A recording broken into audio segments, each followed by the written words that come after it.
987654321. Buonasera a tutti, good evening, and welcome to Fate's Grip, episode 52, The Wicked.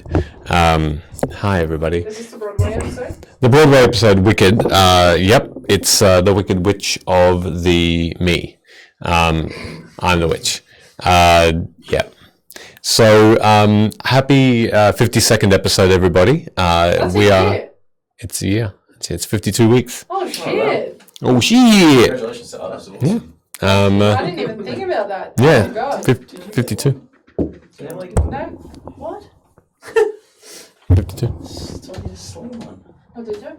So sus. Sorry, I was here just doing all the promo. Thank you very much for doing the promo, and thank you very much. I've once again took all day to reset out the room, so we'll see how that goes. The bar is up, and now we can actually see each other, which is cool. Table, how weird is A bit more table, a bit more sort of no lights in your You eyes. can't tell from the audience perspective. No. You're just making direct eye contact. Yeah, yeah. Ben, McKellar, It's pretty cool. Pete, who's been here for every episode. Pete, hey man. What's up, man? He never talks. I don't know. Petro. These days of the couch goblinism. Yeah. We get Pete on camera, but he'd have to put on some clothes. You can pass each other stuff. It's cool. It's good fun. Thank you. It's great. Because I went, man. Yeah. Ooh, thank you. Also, because you said you got nothing to keep me cold. So apparently Yeah. there's some... I know. That's why I checked before. Don't do it. I think I will. Hey, do you need a hand? That's handy work. Thanks. He's very Yeah, cool. you haven't seen it in No, this I episode. actually like to. Anybody? Oh, awesome. Yes. I know. Pretty sure I've got the same thing. I think I know why as well. I think I know why it's a bit bassy. Is that any better? I think it might not be. This is our bedside lamp at some point. Yeah, I like that. That's going to be really nice when you... That's great until your alarm goes off and you go... Ooh, ouchie. You have an alarm that you hit to turn off? No, I don't know. I was like, damn. Nah, he's just aggressive in the mornings. 1990s. That's cool. Bassy. I think your volume's up pretty high. My volume's up pretty high. Cool. That is one day, McKellar. Or maybe I know. it's gain. Do you have gain? Got only the gain on there. Muscles. Ah, there it is. Thank you.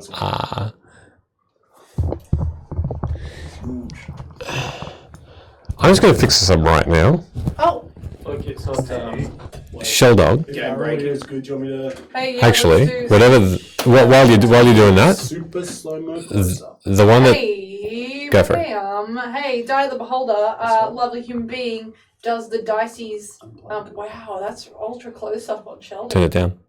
A little, Down. Yeah, there's a little dial that's connected to that one there. the dial is connected to the sound box Okay, I see. mixer. Turn it down a slight increment. Do it a little bit more. A little bit more. Yeah, Michaela's got a loud voice. It's fine. Add a quarter. Yeah, beautiful. Right, Yeah, see how that goes. Beholder, hey, they have their Thank you. Their childhood nostalgia collection out at the moment. Also is facing some unexpected pet bills, so if you do have the ability to support small businesses, please go ahead. The Scooby-Doo one's pretty cool. Fun fact about her dice is that they're hand painted, so it's not like, printed out or stickers or anything like that. Like, she hand paints everything individually. Has been in the community for a really long time. Wonderful human being. Please go and check it out. Also, we're one subscriber, a follower away from 600, just so everyone is aware. That's pretty cool. Twitch followers, Oh, amazing. apparently I'm quiet. That's great. That's because I'm being quiet. Unless you turn Dow's down instead. Potentially. No, I turn down the one that it's plugged into. Mm, Yeah. that's fair enough. I bought a pair of earrings. From... I'm projecting as well, so that's scary. Ah, that's fine. alright. Earphones. Okay, all right. All good. Hey Ham, how about you turn up your hear? No, I bought a pair of earrings from Di the Beholder as Mm. a gift for someone at work, and they love them. They've never played D&D before, but no, they're like, well, now they want to because they've been walking around with a pair of D8s hanging from their ears. They're very cool earrings, and people keep asking them about D&D. And they're like, Oh. I don't know. So I don't know. thanks to those earrings, they've had like 100 conversations with random strangers about D&D. So it's a cool gift for someone if they're not part of the TTP RPG scene as well. That's cool. Might be a nice way to get someone into it. They like wearables. Sheldon is also super quiet. Okay, our mic's quiet, so. Okay. Maybe do I need to turn that back? Yeah, turn it back up. Why Not not? the same one, just the one that ours. The second one over. Because we've If got a different- Yeah, turn that one up a bit. See what you think. Yeah, that's right. Yeah, it sounds fine in earphones, but That's okay. Earphones and It got turned up a little bit. environments are very different. Okay, how about now? How do we sound now? We'll see how we go. Thank you very much How for about you, the Alexa, updates. And we can. Oh, the music was loud though. Okay. Ah. Oh my god. Oh my We're god. similar colours, but Michele. Yeah. What? We're all part of the Holy similar shit! palette. We all wore orange colours. Oh yeah. Hey, you know what else is kind of orange? The logo for Arden Roleplay. So, check them out. They're Now very, you're very, super loud. check out Arden Roleplay. They're a very, very amazing company. If you want to introduce some augmented reality to your TTRPG, they're very cool. They do a deck for Call of Cthulhu and all your fantasy needs as well. Check out their website. It had a bit of an update. It's got some very cool demos on there as well. It's ardenroleplay.com. And if you jump on there and you pick up some of their kit, you get a bit of a discount with the code BAITScript. I'm really sorry, but I can't trust half the chat now because you're all contradicting each other. So we'll just have a listen to it, I think, later. ardenroleplay.com. Buy their stuff to confirm our audio is good. Or donate to our. Ko-fi. We have a Ko-fi. FateScript Ko-fi. Go to Ko-fi and look up FateScript and you can donate to us. We are in and- the market for another mic, actually. Yeah, we're just to make your sound things even more confusing. Yeah. But no, thank you for everyone who has donated already. It's gone to contributing to a lot of what we've got here in this humble little studio, which is becoming more and more high tech by the weeks. We've got a nice, lovely arm that we're using today. So might not look different to you, but it does to us. I'm literally staring into Sheldon's eyes right now. It's a beautiful thing. Beautiful thing. Lovely. Wow, throwaway. I've got a whole pile of them here. Amazing. Did we shout this out yet? No, that's your job. It's my job, You is should it? do something. Excellent. Well, an amazing person called D20 has or had commissioned something lovely for us, Oh, but you haven't told and me. you can hold it up, yeah. And it's a bit too loud. I can actually move that down. Ooh. I can move that away from me. Can you just do it on OBS? No, because they're connected to the same mic, the same audio output. Yeah, so my train of thought's gone. D20. Thank you. D20 had commissioned this, and Ash makes props on Twitter. You can find her there. Made an amazing, full structure that lights up of us as well, of the logo. So an amazing effort. We were in awe for about half the episode, and still probably is still. So an amazing thank you for that. Appreciate it. I've been telling people about it all week. People have no idea I do this. I'm like, hey, check Until this now. out. Yeah, I'm like, hey, check this out. 3 years on. Yep. But it's not 3 years. Hasn't it been longer? I feel like it's definitely been longer. If this has been 1 year and the other campaign was like 2 years, it's longer than 3 years. No, we Whenever ended on COVID 58. started. We ended on 58 episodes. 98 episodes. Only 6. 96, Yeah. Yeah. So, Yeah, but we also did a one shot and we had a couple of weeks off and stuff like that. We'll figure it out. We'll Just tell you next Stop episode. reading. So, I'm gonna need you to stop reading the No, chat stop and it. let me do the That's list. fine. That's Okay. okay. Thank you very much. I appreciate it. Nah, no more episode. We're doing the maths. Love it. Sorry, that was my. No, that was good. producer That was hat good. That was going good. on. I enjoy. I Stop it. appreciate it. Thank you very much. I just want to see what they say though. Also, your ankle's not good when you do that Oh, what do you mean? what's wrong with his ankle? because he does this. what's my uncle? Ankle. Angel. No, this is a we're all same. So I like that. Okay. Have a good lurk. We love you. Thank you very much, and thank you very much for the sub as well, Ham. Much appreciated. Ham sub. Ham subbed at the very beginning. Yeah. Ham sub. Yep. 6 inch or full on? Lol. Tomato? No. No, soggy bread. Lol. No. Soggy Yeah. bread that gets toasted. Tomato makes bread soggy. I hate it. With that, we'll go into our intro and then recap and play some D&D. Am I wrong? All right. We'll debate that in the intro. We'll see everybody soon. Goodbye. That's a bit personal.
And we're back.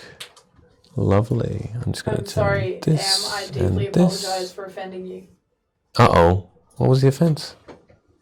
I asked a question about 6 inch or foot long that was a bit too personal, I think. Fair enough. So, let's recap. I'll go a little bit further out. 6 inches or 1 foot long. Hey, That's a actually, D12 though. just quickly, I know we've been through this shout out period, but I got to meet Tammy and Ham in person the other day. That's really special. Tammy's birthday, Happy so birthday. Happy birthday. a very late, yeah, a late birthday to you. Happy birthday, dear Tara. Tammy. Happy birthday to you. Hey, bam. Baby-boo. Bada-boo. Well done. Wow. that Another was year. cool. We're so in sync. Yeah. The band. Ham is not 8 foot tall in real life, but I can confirm that they look exactly the same and are not catfishes Wait, they look the same. Sorry? Oh, as their online images. Oh, sure. Got are it, they got it, got it. typing if they're catfish? They're not. That's what I'm Whiskers. saying. They're Wouldn't their not. phone get wet? Yeah, probably. Unless they've been noodled. Okay, Recap? Fish. recap now. All right. So, Tam says thank you and is also bright red. Yeah. Oh, Very good. all right. Good. So, Thanks for having me. recapping from last episode then. So I was just recapping.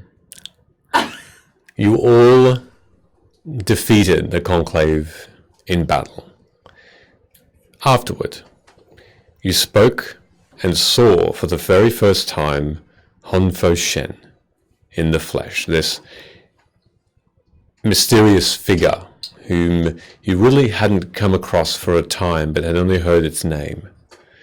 Truly meeting him now, uncovering the reason why he's here, to advertise to people in Vim to stand up to the Conclave by joining religions of new gods, their purpose to overthrow the evil here where the Fae could not.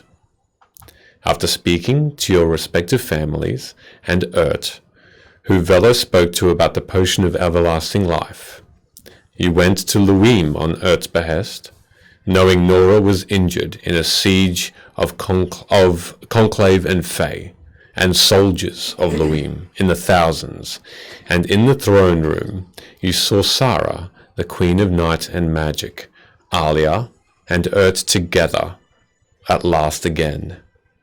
When Velo's daughter grew teeth, bared this visage of evil, and her face changed, and she leapt out, and all of a sudden, a golden, silver, and gold nimbus, a bubble, appears around her, and she scrapes her hand against, and you can hear this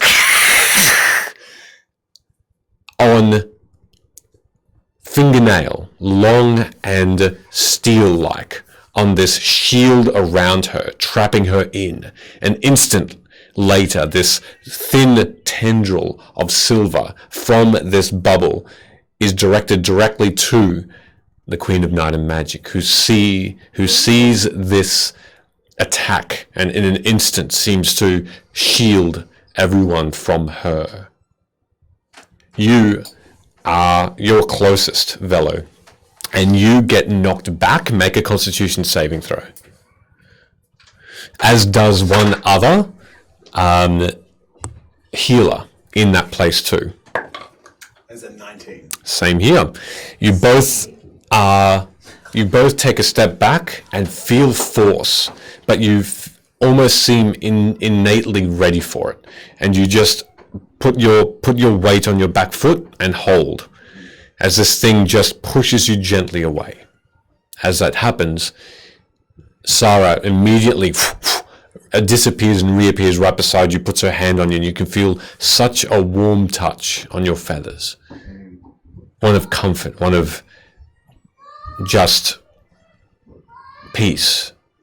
As she says, step back. Is that a magical effect, that piece, or is it just how she is? Is she warm, or is she putting charm on me? You can make an Arcana check to find out if you'd like. I don't know. I mean a 7. A 7. Okay. With a 7, you don't know exactly what is happening. You have an understanding that there's some sort of magic here, but you don't know to what effect. Can you heal her? I'm going to say to Sarah. Can you fix this? The Conclave know our magic. They've researched it. And they have forbidden it to a point.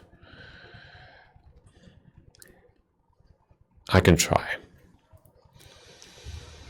And she turns towards this bubble. And as she does,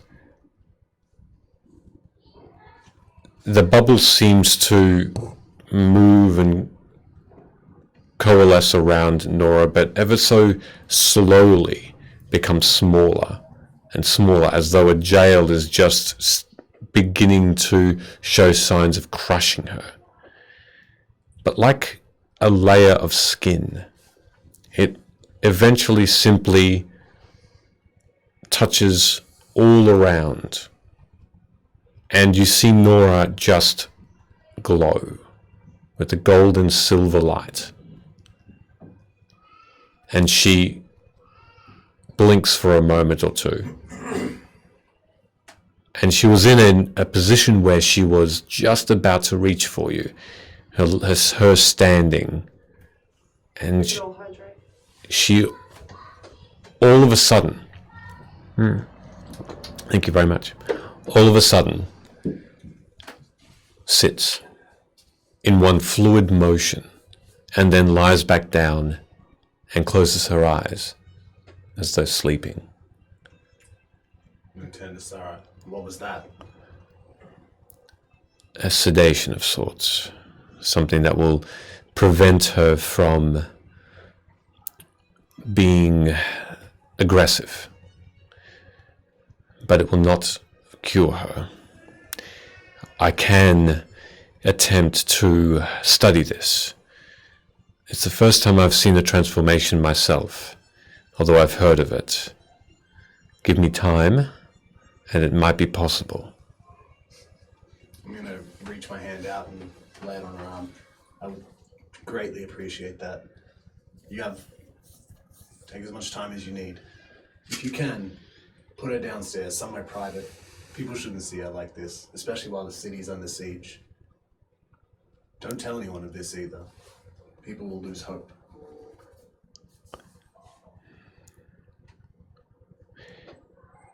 Once you put her downstairs and she's safe, I'll come down and spend some time with her alone. I believe her remaining unconscious like this is the best for her. She may not be able to speak. If you wish to simply sit with her, I'm sure she will know you are there. That's enough for now. And there is a levitate spell that you are aware of, that you all see, and Nora is lifted off the ground slowly and is gently moved. You can see a gentle movement of the hand of the Fey Queen as Nora is simply floating a couple of feet off the ground and moves towards another door. And Sarah, a little way away, cautious or simply part of the effect of the spell, you're not sure, but about 30 feet away, then starts walking with her, but keeping her distance. I'm going to turn to the others and I'm going to say, I'll stay here a while until I know what's happening with the city. But once I'm not needed, I'm going to go check on her. I'm also not going to heal any of these others. I'm sorry for that, but I need to save all my magic. As some people probably die around me in the middle of this hall. Are we still in the hall that's being converted into a siege hospital? Just in the throne room, yes. As you look around, your innate herbalism and looking at injuries around you, there's no one in immediate danger. There are scrapes, there are bruises, there are stab wounds, yes, but this place is still a guard and a bastion of magic, and it's kept under the watchful eye of the Fae. And so you know that they will be healed.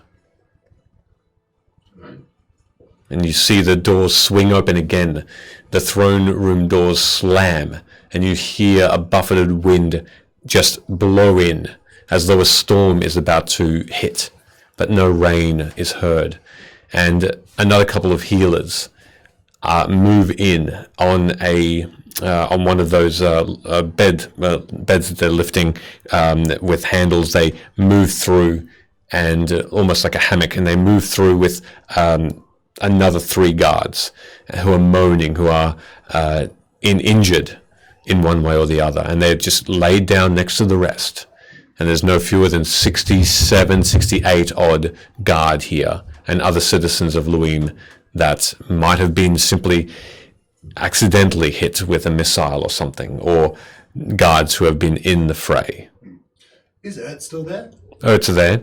You don't know whether he saw that immediate attack by Nora, because he was on the other side of the hall administering potions to guards who have just been healed. And you can see these guards, they immediately get taller, broader of shoulder, musclier, and they take up double the weight of weapons that they're used to taking, and they immediately rush out healthy and ready for a fight.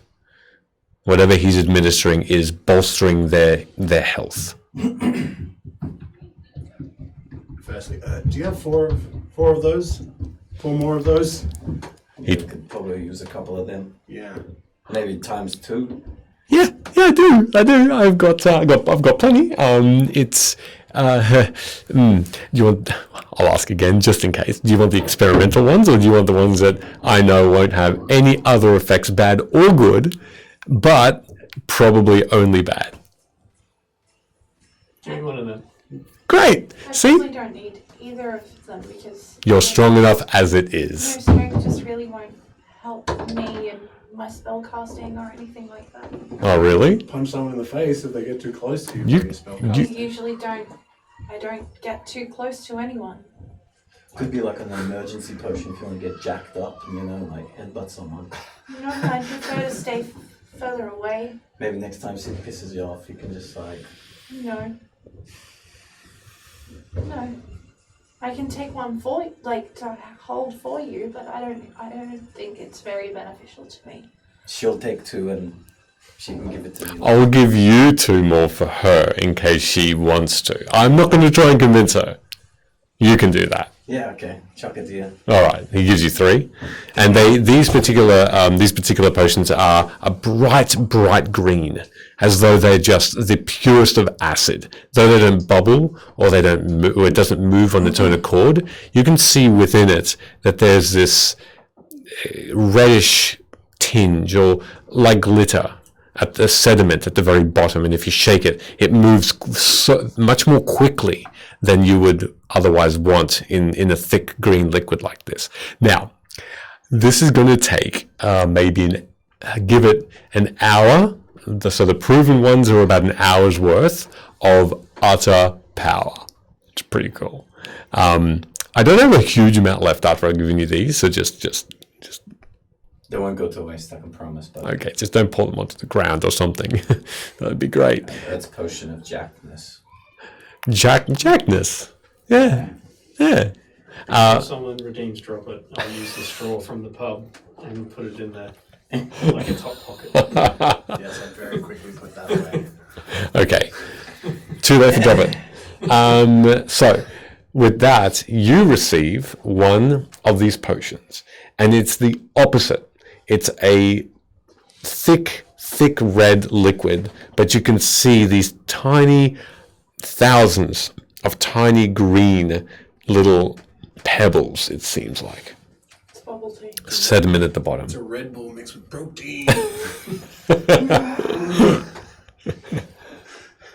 Cool. Now this one, I've had ones that that give you double what the green one does, double, but then at the end you probably want to vomit.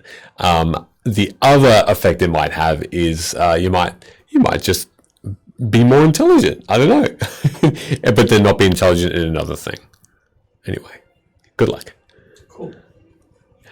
I like him. It's good.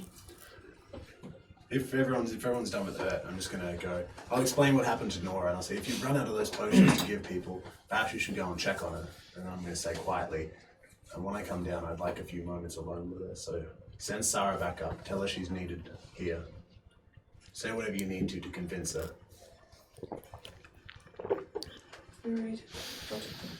So get Sarah back up here. Yes, because she's needed here, and because I'd like a moment alone with my daughter.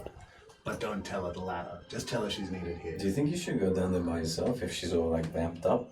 I won't be there by myself. Ert will remain. I think that's going with you. No, Ert's gonna go down and tell Sarah to come here, and then he's gonna stay there. And if he can't kill my daughter, he'll Okay, I see. remain I and wait for me. misunderstood. Unless you have some other potions that might be of help to these people. Yeah, do you want to give me some and I'll start distributing them out?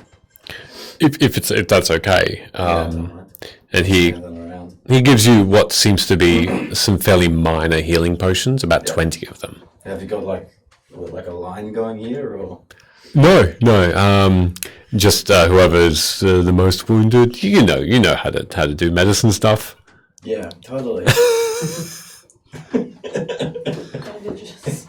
Got any bandages in there? Plenty, actually. I've got enhanced bandages. Do you want to know about them? Fucking yeah, that's an enhanced bandage. They're sticky. Apply the poultices. How did you know they were sticky? Anyway, they've been dipped in some potion I made recently, Yeah. and it replaces skin. Oh, that's pretty cool. It just covers you cover the wound, That'd be candy for those burns. boom, and it's skin. Isn't that cool? Yeah. Sometimes it burns through or their already existing skin, so it hurts before it gets better. Okay, can we guarantee it's gonna hurt, like heal them? Sorry, hurt them. Hurt them. It'll do. What choice of word? Guarantee both. If I may, in my I just don't wanna be name, responsible for the backlash. you'll be responsible for their healing after they cry out in pain. Okay. All right. Well, point me in the direction. I'll do some medicine checks. Oh, what's that? To make sure that they need the medicines. Oh, okay, sure. He gives you 12 Bandages. basically 12 uses of skin replacement bandages. Gross. Cosmetics. They're made of fish scales. Ew. Do you want me to roll a medicine check? We'll do that after. Well, Ert now goes, and he is going to try and convince or just let the Queen of Night and Magic Can I call know. back over for one? Just as you go, I catch you say, and don't tell her that I'm trying to get her away. You've got to use discretion. Do you remember when we were in the pub and we did that little exercise on lying? Look, I think the Queen of Night and Magic just needs to come back up here and help the sick. Down there, she's of no use, and that's all I know. Yeah, absolutely. If she asks any more questions, start talking about your potions. Yeah, absolutely. We will eventually leave. Oh, okay. That's I appreciate you, Thank you. fantastic. Come back and join my friends. Excellent. As make a perception check. 20! Natural 20. Not 20. Hey, bam bam. Oh, why'd I ask? As Ert leaves, you do hear under his breath him say, and so convince the Queen to come back. Mention fellow. No. Yeah, no. Okay, yeah. And he just walks away. Don't mention me, Ert. Do not mention me. That if you say that, it will echo through the hall. That's fine. Okay. They don't know the context of what I'm saying. Okay. All right. He looks back and gives you a bit of a wave and a nod. All right. Alia looked on for that amount of time as she watched Nora get lifted and sent away by Sarah. and she observed the conversation you were having with Erd, but her gaze was half between you, who gave her a big old hug, and you're next to her at the moment. Every now and again you see her glance towards Sid. How's everyone else doing in... Do I notice that it's more partial to Sid than... No, it's probably only twice in about a 5 minute. It's rare. It's not it's not all the time, but there is that understanding that she is. How's everyone else in the group going? There's been a lot going on. I mean, we're all alive. That's good. At the moment, I guess. What else has happened? When did we leave you last? I haven't seen you in a couple of months. Yeah, I remember. What happened when you got our message? You didn't respond. I We thought you were dead. ran into some conclave, and thankfully I was able to Like escape? No, actually it was a weird thing. I got knocked out, or I think I did, and it hurt. But have you ever had nightmares or dreams that you're in pain in the dream, but you can't wake up? Yeah. Well, that's definitely happened to all of us. Not emotional pain. I mean physical pain. No, that definitely happened, I think, at some point. I think to all of us. I know with There, what though. I know with what you speak of. You told me about it, but Yeah, that's probably the only real time. I think everyone forgets that I was kind of just like locked in my home for a really long time and didn't leave ever. it's not a nice feeling. The At being all. locked in a home or the pain part. Both. Yeah. The injuries they put to me. When you woke up, were they there? No, but I think if I had to guess, I think they gave up on me. Did you hear them say anything? Yeah, I did. When they were picking my brain apart, and I say that in a Not a literal sense. not a literal sense, but at the same time they were also experimenting, maybe trying to gauge what kind of magic I had, but they had to do things. They had to peel my skin and take a knife to my arm and torture. It was not a pleasant experience, but yes, you're hearing this at the moment. And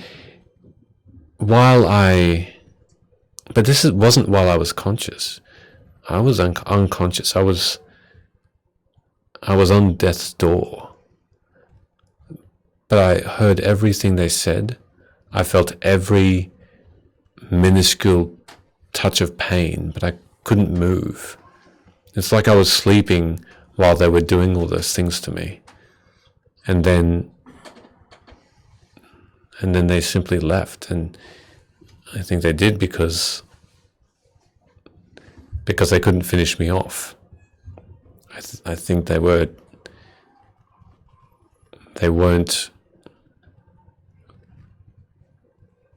just weren't satisfied with what they had come across, and so they wanted to get rid of me, and it didn't work. There was nothing they specifically said that attributed to this? They were speaking in a language I didn't know. Do you reckon you could attempt to pronounce it? Give me time, I can write it, or at least the sounds of the words. Yeah, that might help. Then we can maybe figure out why. But I'm glad you're okay. I'm sure the group will be happy that you're okay too. Yeah, if you ever have another one of those bad dreams, I've got some skin bandages here. You can just like work on the ship. Thank you. Here, do you want one? I'm fine now, but You might need it in your dreams. that's hopefully I'll never get into that position again. But I'll take one role. There you go. Maybe if you think you got it on, you can dream it up. Did you ever try it? Okay. I'll text you. Give me 30 seconds. That's right. What else has happened since we've seen you last? Oh my gosh, I feel like so much has happened. Well, Velo nearly died. But she's okay. That's good. And then we ended up in the Conclave's like little weird cavern that you know, where they take people away and stuff like that. What do you mean? Well, we ended up in this it was like a chamber, and there were all these Conclave people there, and there were all these people that had disappeared, and they were all getting led into different rooms of, like, you know, their ultimate desire and stuff, and taken away like forever. So we ended up there.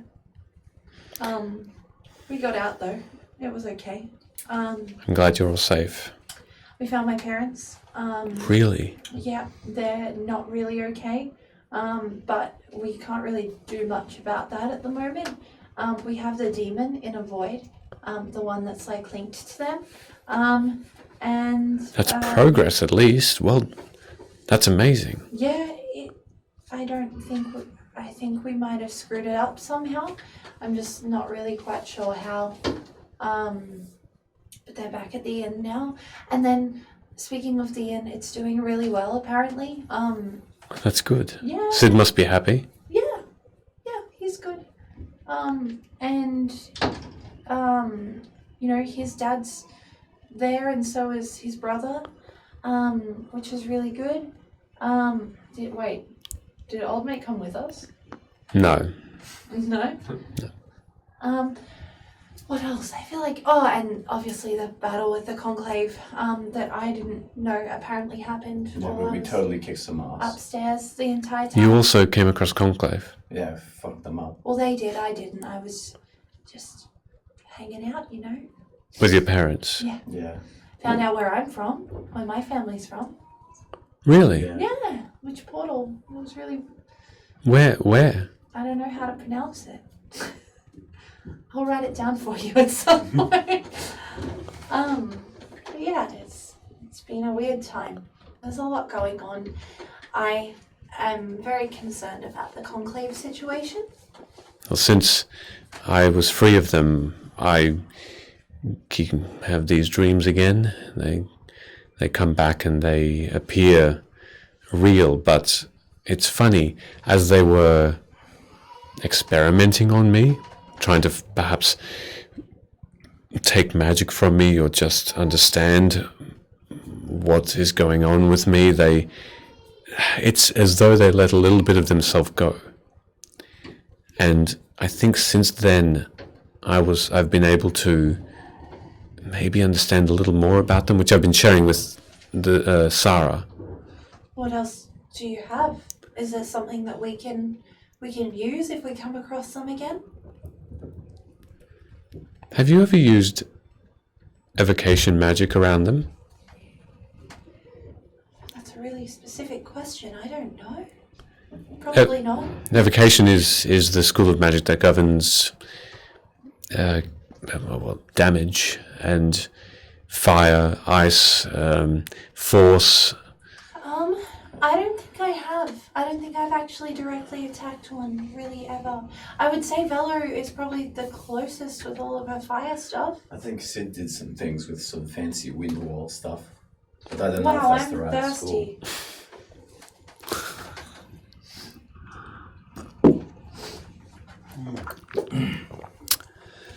What, going back a couple of paces in your conversation, when you said you couldn't understand, you might be able to understand the voices? Now that I dream of them more, I almost think I'm dreaming of the people that were there with me, but now are in other places. It's like they let go a little of their minds, and thus I can follow them. Did you ever think you were going to a happy place? They haven't been to where you described. There must be another portion, another part of their hive that are governing this happy location. These folk, they are on great ships in the expanse. They've moved there, and they're trying to gather as much as they can from that massive whirlpool. What, the lizard folk? I think they have dealt with the lizard folk and have taken over that portion of Vim in Alpavel.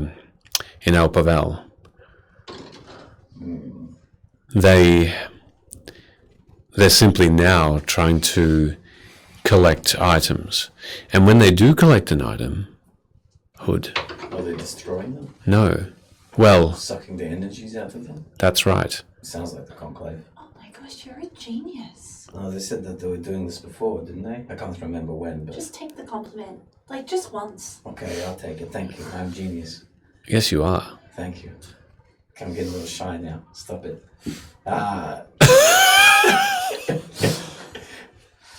Look, I've got a couple of little testes for you. I'm sorry, what? Little tests. Oh, okay. Just like two, Sorry, I misheard. two testes. No, that's not. Did I mishear again? I don't know. That's Okay. how you say it? When you got two of something? Other species, they're on the outside. What? Never mind. Anyway, so look, I learned these words when we were stuck in that evil place, and I'm going to see if I can pronounce it like I did last time. This is going back when we were stuck in the dream place, and I learned that. I think the magic flows in our favor shows ours is Vim. I learned that in their language. Mm-hmm. I'm going to try saying that and see if she understands it. Okay. Make an intelligence check for me. Cool. Just straight intelligence, 10. 10? Okay. Cool.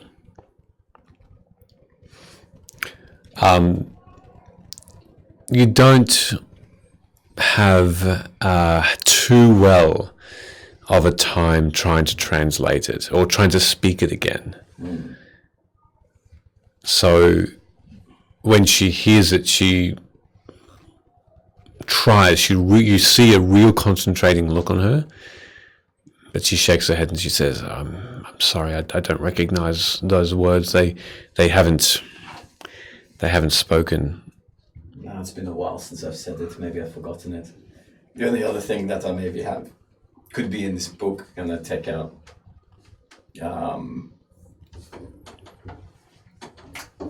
the old Elven book. Yep. I just flick through a random page. Okay. Does any of this look familiar? As she starts to flick through, her eyes start to almost register some things. Yes. It's odd. I don't know what this says, but when I see it, I hear them say it, like they're repeating themselves in my mind. When Like in common or in their no, I can't translate it. It's not. I don't know what they mean. But it's I recognize the words. I recognize the tone, and it's. I'm sorry. It gives me a headache. Yeah, me too. And last time I spent too long reading it from memory. Maybe when we get an opportunity, we can set up a little study group, and we'll just read it together. Okay. I only need to sleep for 4 hours so I can help. Yeah, if you want. I think it's apparently old Elven. I don't know why I think that, but. What? And then Hold just, on. what do you mean? What's this? Like context? She's half an elf. No, I'm a full elf. Oh. Yeah, but this is like older than you. I'm fully elven. What, you're only like 19, aren't you? Oh, I thought you were half dwarf. Never mind. That's good to know. Am I short? No. Inside. Is she short for an elf? I don't know. I'm Ben Aarakocra. You can't expect me to pick up on all these things. Is she short for an elf? It's no. No, she's just I didn't describe her as short ever. No. So. I don't know. Dwarf, elf, human. Bird. Yeah. Aarakocra. Yeah. Pigeon. Yeah, that's how it works. Ibis. That's too much.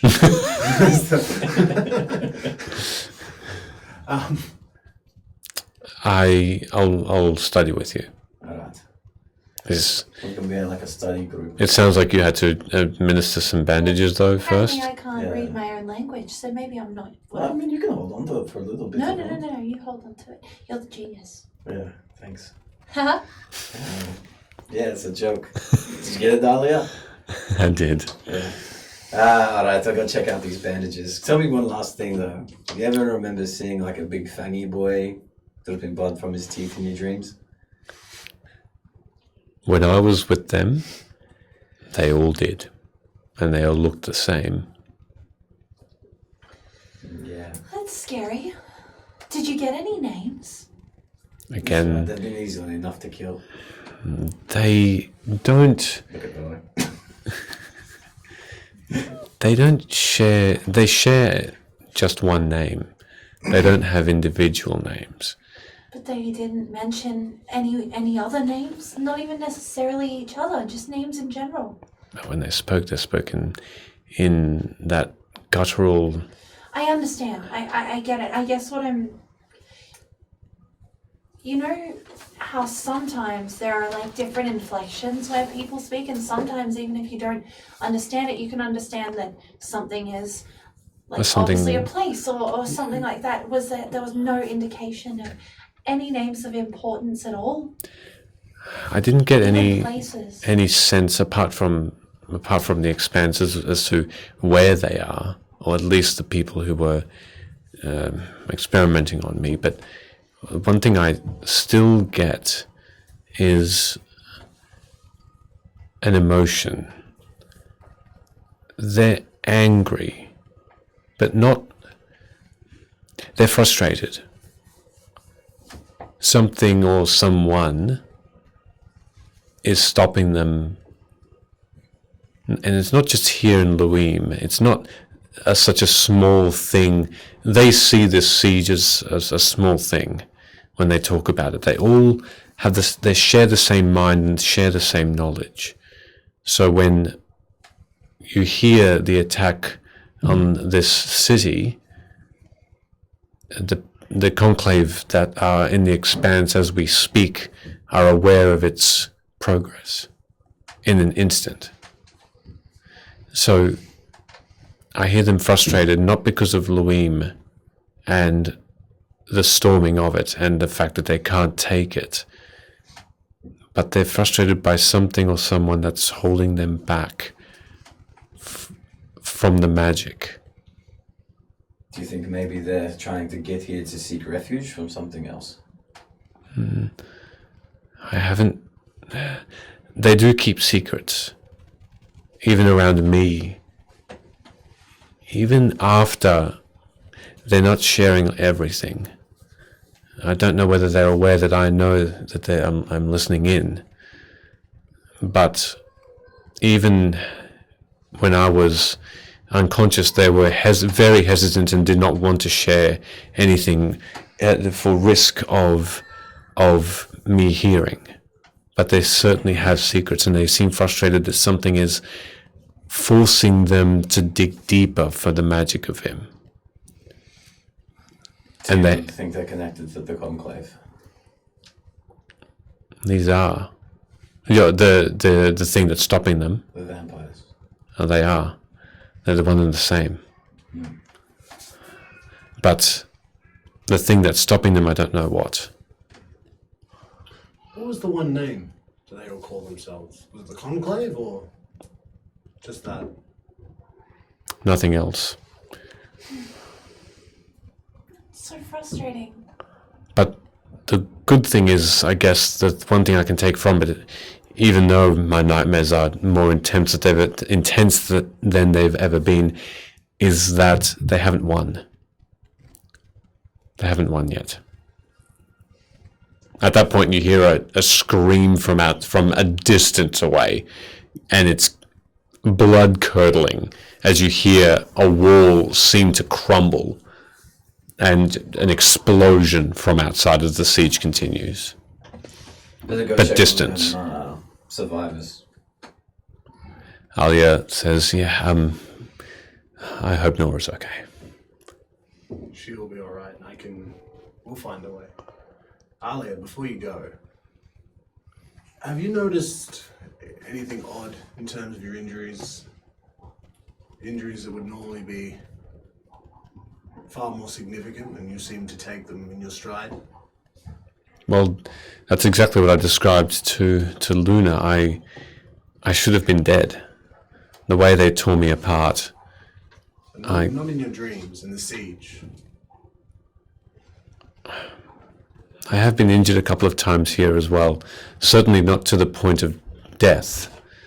The point of death was with them. I woke up, and when I woke up, they had torn all skin from my bones. And you awoke like that. Yes. And I don't know why, for there was no one around me to heal me. There was nothing. There was just pain and more pain, and I lived. Long ago, if you might remember, when we went to that inn, and I can't quite remember exactly how you got injured. I think you got stabbed in the kidneys or something like that.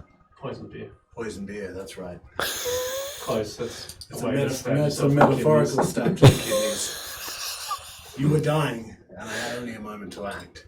And I gave you a potion, which I doubted it would work.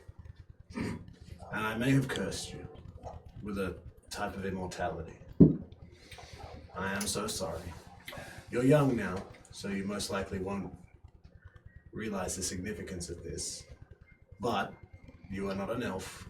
You're a human. And the years weigh on us. Wait, is she an elf?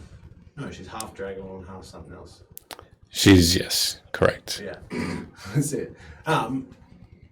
And so Half Dragonborn. Half something else. She doesn't show any signs of the dragonborn half. However, yes, she is half dragonborn, half human. So the years will weigh on you, eventually, in a way that they don't weigh on the other races. I'm working on a cure, but that is why. God, we're making mortality sound depressing. Yeah, that was really heavy. You probably could have presented that a little bit better. No, I've lied to you enough. Do you know what though? You should take care of Nora. I don't think there's anything I can do yet. Sarah's, if I look around, Sarah's still not up yet. She's not up yet. I don't think there's anything I can do yet. But neither is Ert. Sarah will look after her. I don't have nearly the power she does. Is there anything we can do to make this easier for you? Not unless you know someone with more power than the Fae. That demon, maybe? No, I don't think I need a demon. I probably need the opposite. Like, what's an opposite to a demon? Guess the Fae, right? Yeah, I guess the Fae. At least in this world.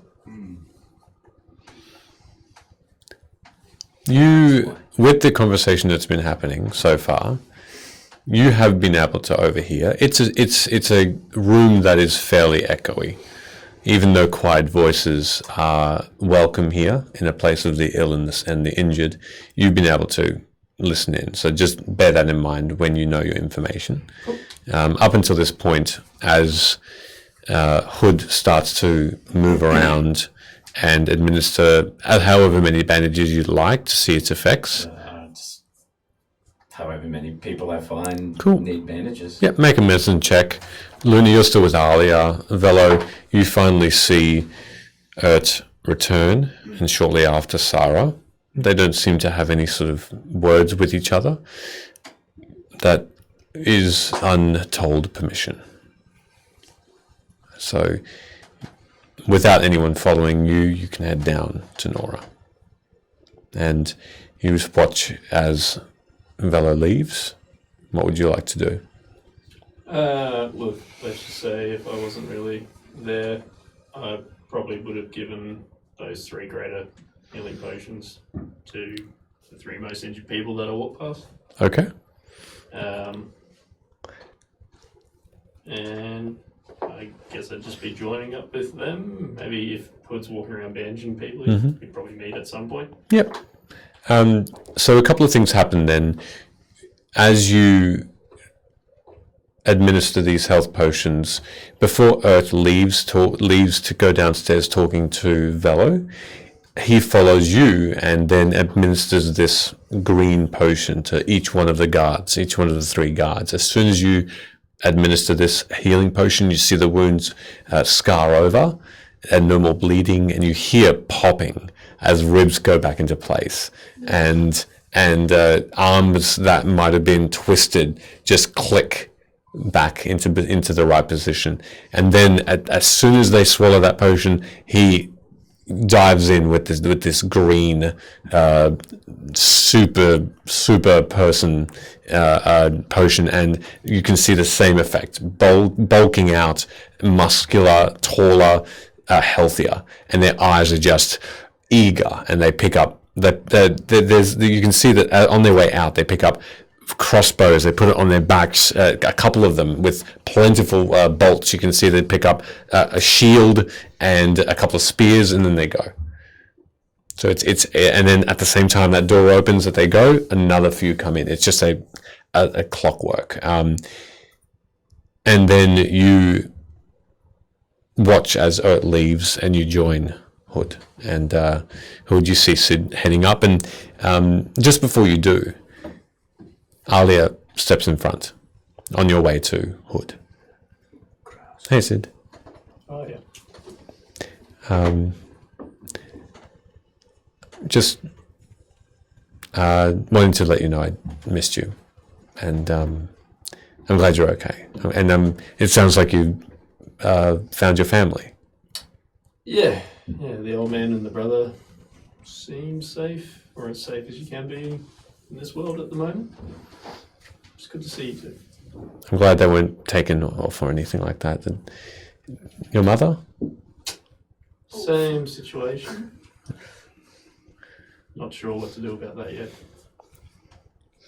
I hope that gets resolved quickly. Anyway, good to see you too. Couldn't help but overhear the conversation that was going on before. I think we know a bit more information about the Conclave than what they remember. So we've come across They're dumb. we've come across a few different types of them. So it seems like all the ones that seem to be roaming all around the place in the hoods are like the peons. There's the scallywag ones, which seem to be like the generals, or maybe the commanders of the peons. And then the dream ones that you seem to know more about, or at least have more experience of. And then there's a long time ago, we were in, I guess it was called a void, a place that just weirdly seemed to have no magic, but the Conclave turned up enchanted. And they mentioned that they do what the whispers tell them.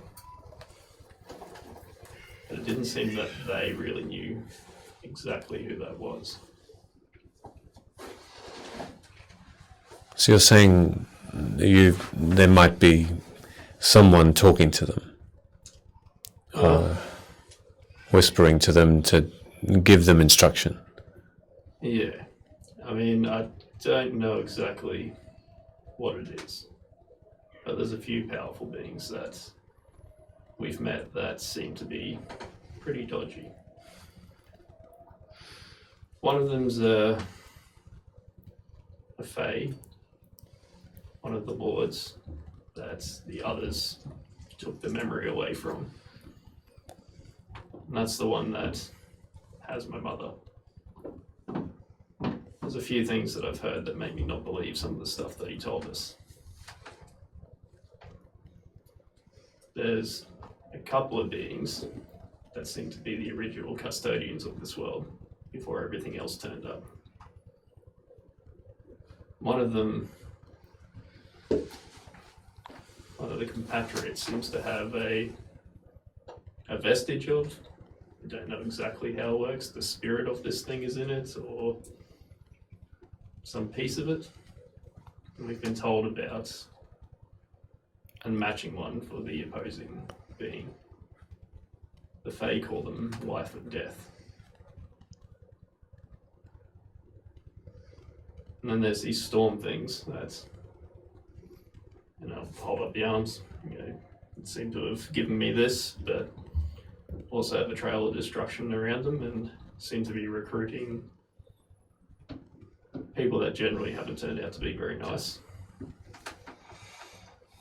So I can't really put my finger on if it's one of them or something completely different. You think they're all connected? There's loose threads, but every time I think I've figured something out, something else comes up that makes me doubt that. And they are mysterious and frustratingly so, this conclave, so I'm not surprised. They also spoke of, and I'm not sure if our experience in the Spire was different to your adventure there a long time ago, but they spoke of capturing the essence of Vim, but it sounded more than just, I don't know, like the hippie-ish spiritual energy stuff. And they said that with that trapped at the Spire, or I'm assuming at the Spire, they would be able to leave. When we finally got out of there, it seemed like about 15 minutes to us, but 2 months had gone by. So that's where you were. You felt like it was just 15 minutes. Yeah, we encountered, well, I don't know, maybe this is the being that's been whispering to them, but Hood was carrying around this box that we found. And it turned out there was some powerful being that's linked to the Conclave in it. Spouted off some monologue and then teleported us to the Spires. I know a lot of conclave. Well, the conclave that when I was under, as you would like to say, they were able to teleport here and there. I don't know whether this is a particularly different hierarchy, but know that conclave, they have taken magic from Vim. They are very, Sorry. they're all very powerful in their own right. Remember, if one knows how to cast a spell, if one has taken magic from Vim, they all know it. Same as their thoughts, same as their intelligence is all the same, as far as I have understood. They each would play perhaps a different role, but maybe it's, I don't know. Well, seems like whatever this essence of Vim is that they captured was the thing that's been holding them at bay up until now. And it's the reason why they haven't done this however long ago they got here. I wish it would be sunlight for once. I think that's definitely what I miss the most. supposed to go and take out this camp that's just outside the walls. If you come with us, probably show you some sunlight again. Any sort of magical effect would be very welcome. Yeah, of course I will.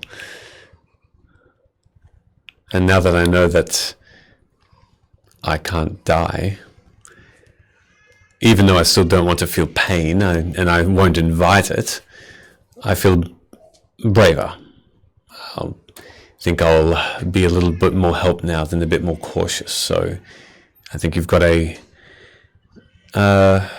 someone who can help, and I'd like to help again. At least for a little while longer, until I can figure out how I can get these damn voices away from me. Voices? The conclave, the people that I dream about, that are still in my mind. I don't know how to get rid of them, but Well, I mean, I guess we've shared one of those dreams. yeah. They were able to, I guess, physically hurt us. Have you tried hurting them in your dream?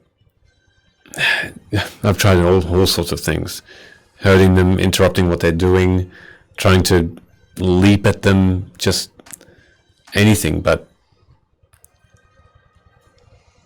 it's I go through them. I float through them.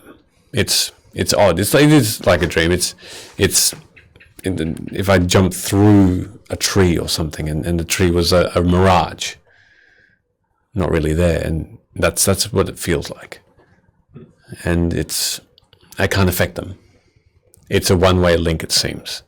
They don't know I can hear them, but I can. Is it random? Yeah. Maybe every few nights, and then the next, and then once every week, and then it becomes every night for 2 weeks. Have you tried specifically thinking about one of them before you go to sleep? No, I actually try and meditate it out, because I just want to sleep comfortably for once. Do you think that would help? Well, maybe the only way you're going to get that comfortable sleep is if we actually stop it. I'll use minor illusion to make a visage of the being that came out of that box that we carted around. Yeah. Have you ever seen this one before? This was one of the conclave?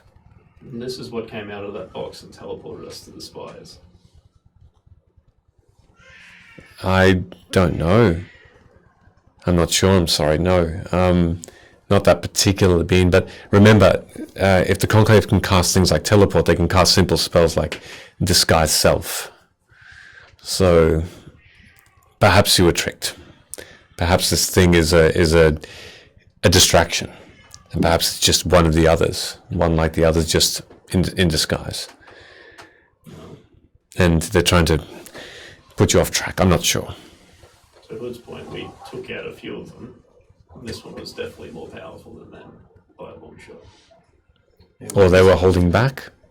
Sorry? Or they were holding back. I don't know. They did take out Ballet like 4 times, but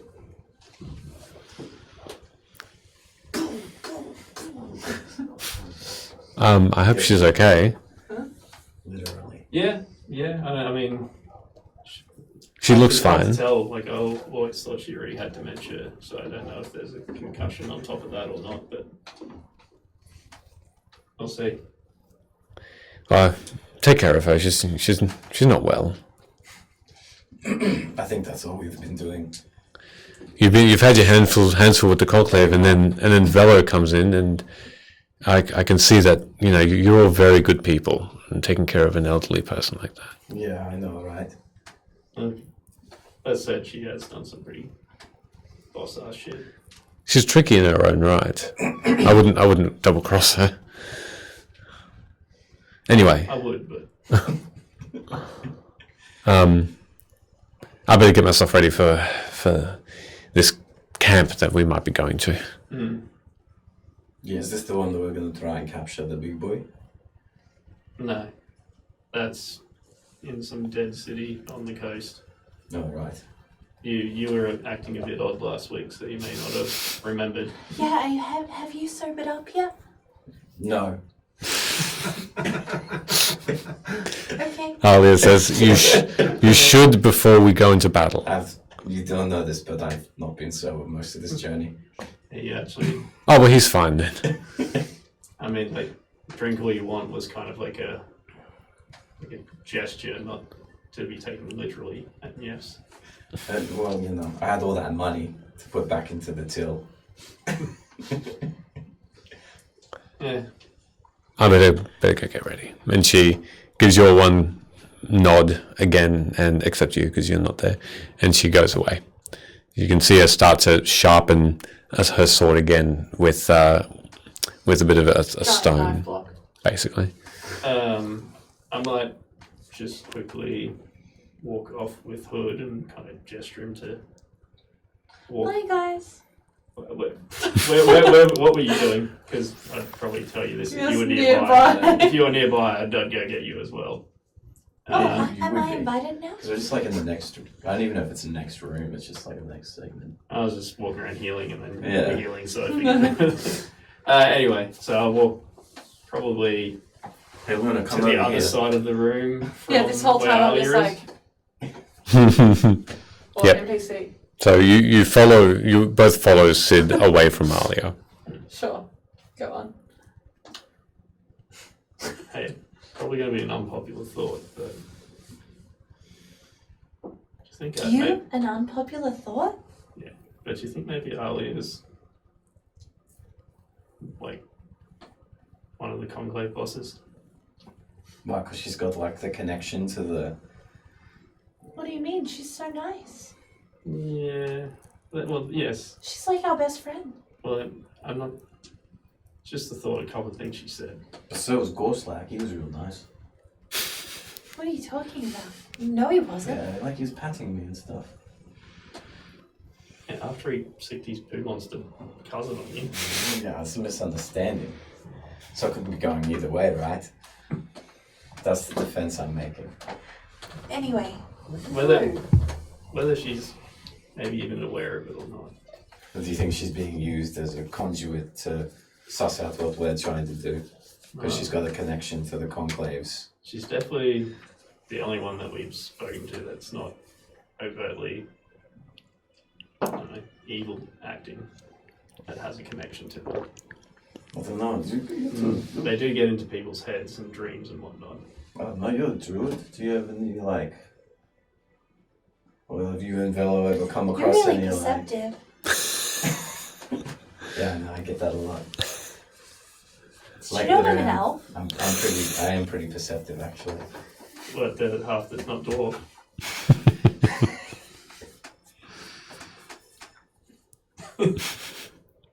Like, have you guys got access to any, like, I don't know, dream-like spells? You can, like, get inside their head and... Not that I can recall off the I top don't of know my why I think own. you can do that. I you like ever- if I think about if I have a I can't re-prepare any spells today. I can definitely like spy on people. That's something I can do. Did you ever use that spell that you found the conclave in the box with while she was around? What? No. Might be worth trying that. Sure. I'm not saying that she's like maybe even aware of it, but I do remember when I identified her, she had a strong conjuration magic around her. And it was coming from like within. There's so many different things that could be though. Well, exactly. I'm not saying this is it's a thought that we should probably follow up on. I don't think I've got anything to help us out. That kind of stuff. I think it'd be... Maybe Earth might have something for it. Yeah, no, the only thing I can like actively think that I can do is just like spy on people. But even then I'd need to rest before we did that. Yeah, but you wouldn't be able to see our dreams. Did Ed give us potions that detected conclave last? He spoke about potions that detected conclave. Mhm. Did he give us any? No. Okay. I've got his. I don't know what you're thinking, He's but I've got his. he's back now in the room with you guys. Is it in there? I've got his. Back. He's back. He's administering different types of potions now to the injured. Alright. I'll run over and Okay. do the same thing, drag him off to the huddle in the Right. corner. All you hear is a ah! Alia, no. She's her back's towards the door. She's just mindlessly, she's mindlessly sharpening. I guess once he gets far enough away. Hey, Hey, secret Hey. team huddle. oh, You can't have one of those without Velo. She's vicariously here. Here, I'll do Valo's one. I'm not doing it. I've told you guys so many times I'm not doing the bracelet thing. What? Oh, sorry, Don't sorry. want to. Makes you feel good though. Okay, good. It's all about you, isn't it? Well, no, it's Are we trying to break up an argument? Just testing something. You Ooh. said that you had potions that detected conclave, didn't you? How do Yes. they work? When you drink it, detects conclave. Okay, give me a potion. They're like Let's do it. Which one? Radius. That one. What radius? What Like, radius? am I going to just be like overloaded because we know they're everywhere? Oh, you'll go unconscious straight away. No, that's Can not you how a see potion them? works. Like, Maybe. Is there like a light or yeah. Are something? you currently like a- using one right now? No, because I know that the guard are on our side in Luim, and they're at the wall. They're being stopped there like a You tide. never thought that we weren't like conclave at one point. No, because I drank a potion. You won't. Could I have one, please? Like the normal ones, not the experimental ones. Like the normal ones. I don't have any experimental of those. Don't be silly. He hands you this lilac potion this time. First ever potion of Earths that I'm gonna drink. I'll just drink it. Didn't you throw some and blow people up? Yep. What? In a fit of rage because someone waved it. I didn't throw them, thank you. I didn't throw any what are you talking No, I about? don't know. As you drink the potion, Oh no. you feel this cold then spicy flavor. It's like a spicy mug. Cold spicy, like a cold spicy margarita, yes.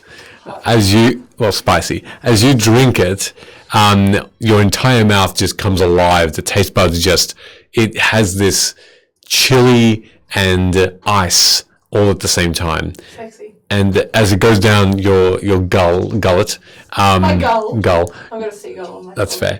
fair. There she is. You, It's a pigeon. oh, fine. You automatically have or hear just whispers, Oh, little whispers coming from very far away, okay.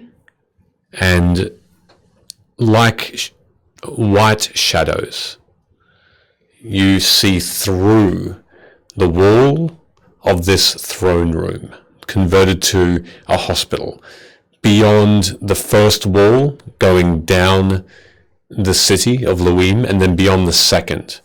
And you see past, you can't see the houses or the people within, but then at the wall, there are hundreds and hundreds of these white shapes that you hear whispers of an unknown tongue, Nothing in the room though. and nothing in the room. I'm gonna specifically look at Alia. As you look over there towards her, concentrate, no whispers get closer. I'm gonna walk over. I'm just gonna do like a lap of the room to try and get closer to see if, just to like, double down, triple check that I'm not missing anything. Okay. If that makes sense. All right. As you walk around the room, non-discreetly, and just take stock of everyone there, get a little closer to her, you pass her, going in front or behind her. mind. Okay. So she doesn't notice you. Yeah, I'm not trying to like be sus. Yep. But I'm also Just observing. yeah. There's no acknowledgement because she doesn't see you, but as you get really up close, nothing. No indication. Whispers. No whispers of that. Closer. No. Gonna look at her sword. Looking down at her sword, it's a bright silver sheen, beautifully balanced, with a golden hilt, and it's a two-handed weapon. It's a masterwork of blacksmithing, Okay. but nothing magical, ill magic about it. Just for quadruple checkage. Because, we're sus of everyone at this point in time, I guess. I'm gonna... Can I hear, like, everything normally in the room? You can still, decently? you can still hear the unfortunate moans of the injured and the kind words of the healers. I'm just gonna say, like, one sentence to her to, try and get her to talk back. See if I notice anything when she speaks. I'm just gonna be like, I don't know what to say. I'm just gonna be like, hey, I forgot to mention earlier, A, really cool sword. It's an awesome sword. And B, it's been a lot of fun traveling with you. I know this started off in one sentence on a rocky beginning, but I think you might be like our best friend, and that's really nice. Her response What is... do you think? Her response as you look at her, she does this. Okay. Where did you get your sword?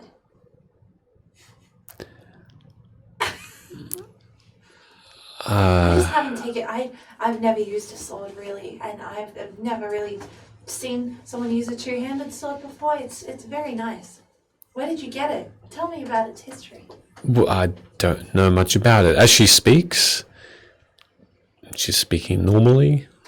The whispers don't get any louder, and there's no shapes of white that are closer to you. Does she think I'm weird?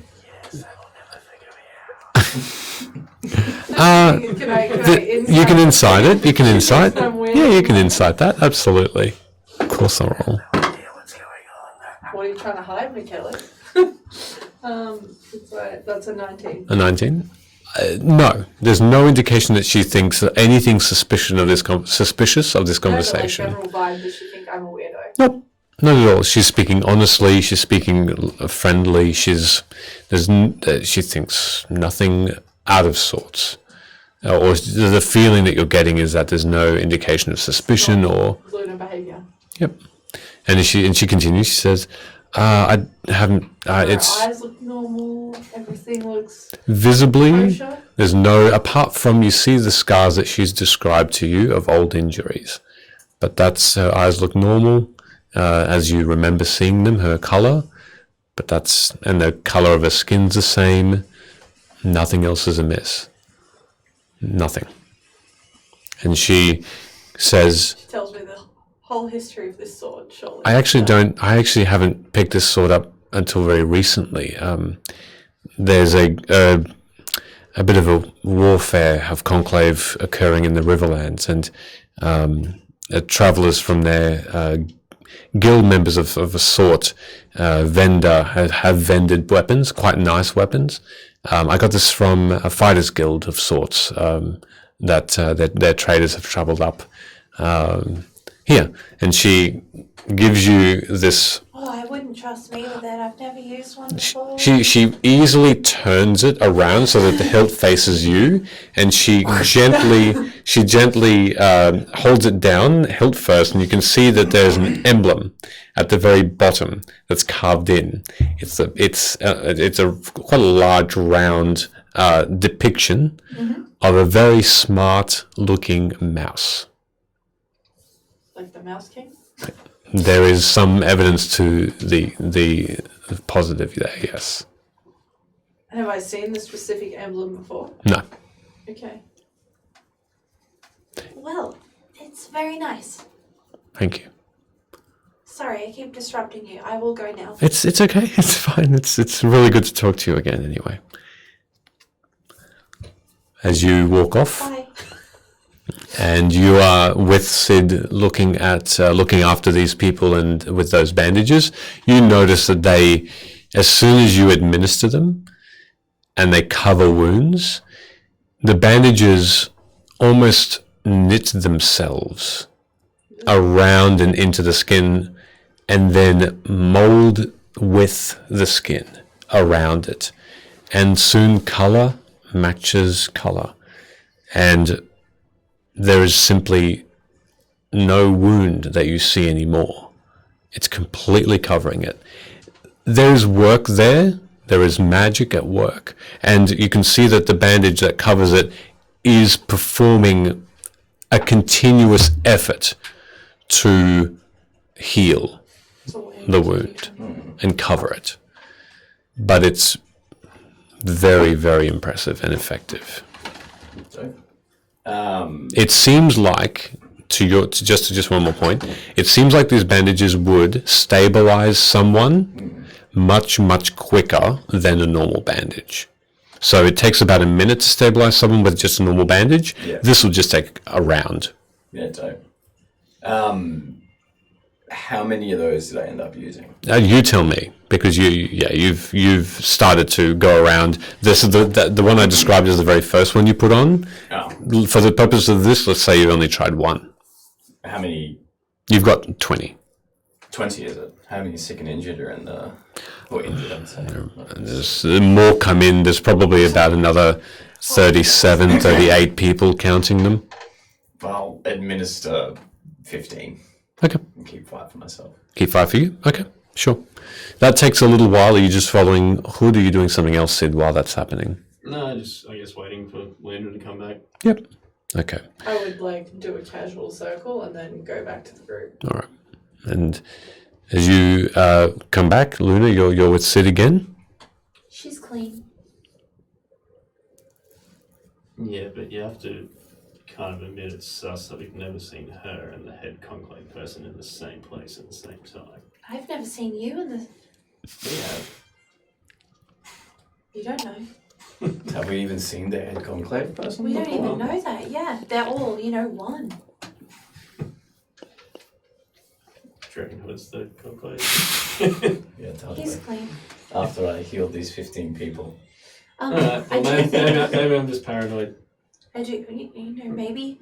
Do you know what? Sometimes, Sid, I've heard about this in mostly fictional novels, but sometimes when you have feelings for someone but you're not ready to admit it, you find a way to villainize them. Maybe this is what you're doing.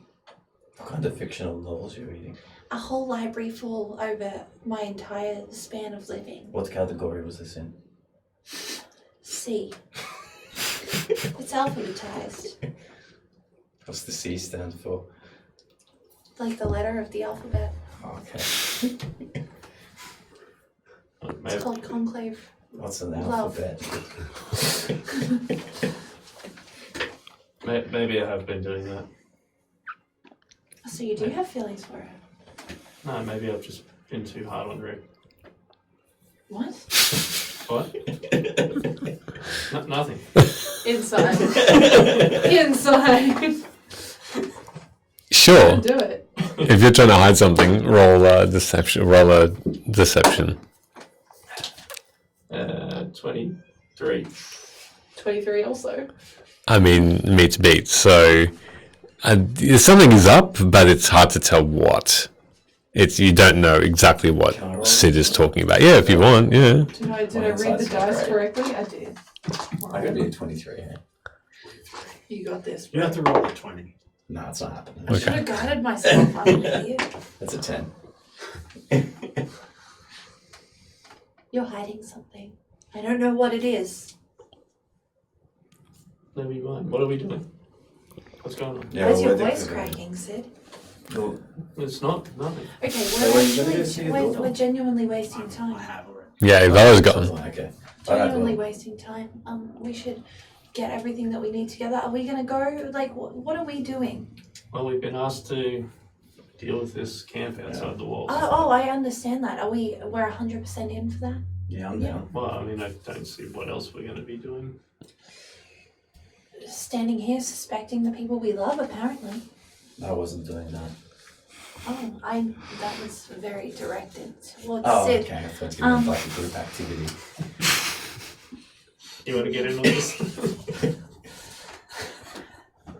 Anyway, I guess I'll just, there's not much I can really do aside from just like hang out Well, till they're ready to go. Only other thing we could do is just ask Sarah about the demon in the void. That's probably not a bad idea. Get some information, some Just intel.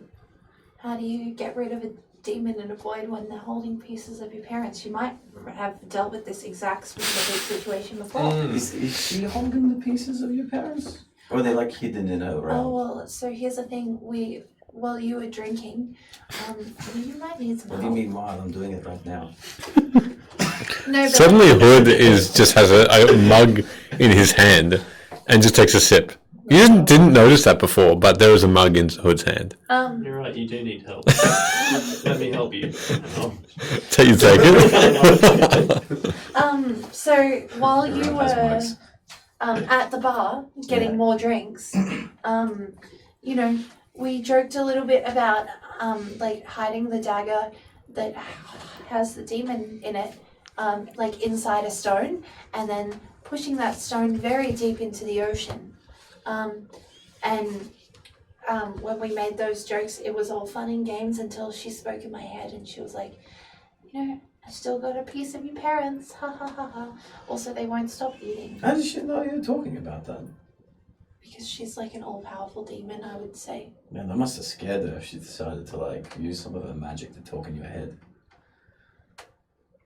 Or she's just a really bad demon that enjoys to do So that. does that mean if she's got the pieces of your parents, they're technically with her inside the void? Not them specifically, but those pieces, yeah, I would say. And I would say that if we like banished her, that those pieces would go with her. Do you think we could just lay a smack down on her? She's really powerful. I mean, we're pretty powerful. Anyway, this is my point, is maybe we should speak to Sarah about it, like the opposite of a demon is a fae. Angel. What's the name? It's an angel. By now, we've come across enough to know this stuff, yeah? At least the basics. You can make a religion You check. don't know if there's angels in this world. Yeah, but we know about gods and religious artifacts and stuff. Religion's probably dog shit. Plus 1, 13. 13, okay. There's scriptures, so religious texts that you've read that refer to angels as a name, as a direct opposite of demons, yes. They serve someone called Charlie. Their purpose, and these scriptures come from other worlds. So you've not come across these particular types of creatures here. They, for all intents and purposes, don't exist on Vim. We've never seen them on Vim. But we never saw a demon until recently. Yeah, I've read plenty of religious scripture. They're like the peons of the gods. Is Sarah No around? idea We're up what to he's talk talking about this about. stuff? Is Sarah around? Sarah's there, yep. Just for, I guess, expedient purposes, the questions I'm literally going to ask is, hey, what do you know about demons? Hey, how would I get rid of a demon that holds 2 pieces of my parents without having to fight it? Help. Okay. Those are the things that I guess I would say. Luna just runs away from this from your I conversation. don't run, I strut with Trot. purpose. You trot. Okay. As you go Cool angels. As you go over to ask Sarah those questions, you've arrived at Velo. And you follow the general direction, and it takes you down a flight of stairs of 2 levels into basement, into darkness almost, where torches are lit and a smell takes you, one of sand, earth, and a bit of rot. And you turn a corner to see a hallway with several doors. The hallway is beautifully done. It's lovely painted stone, and the stone seems to be smoothed by hand, and it's a deep red, and it's lit up to make it look very almost romantic in look. And there's this red and green carpet that adorns the floor.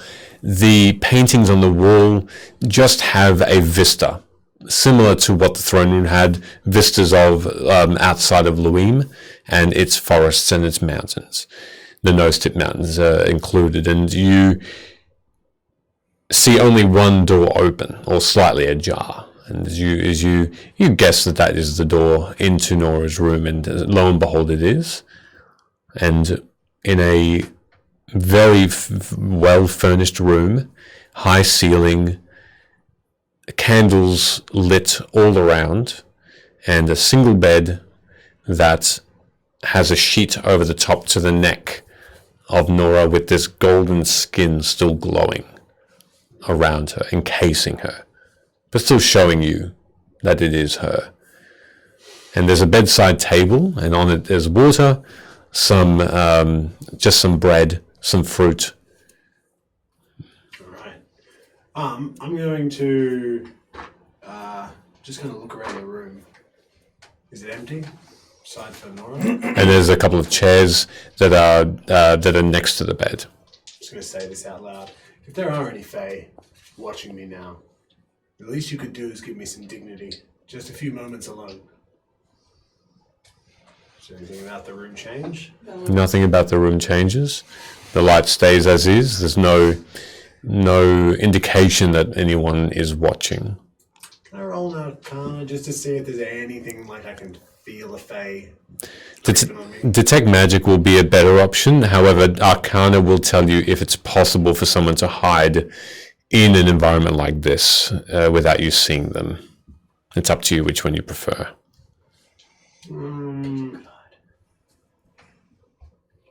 I'll roll the Arcana just to see if it's worth it.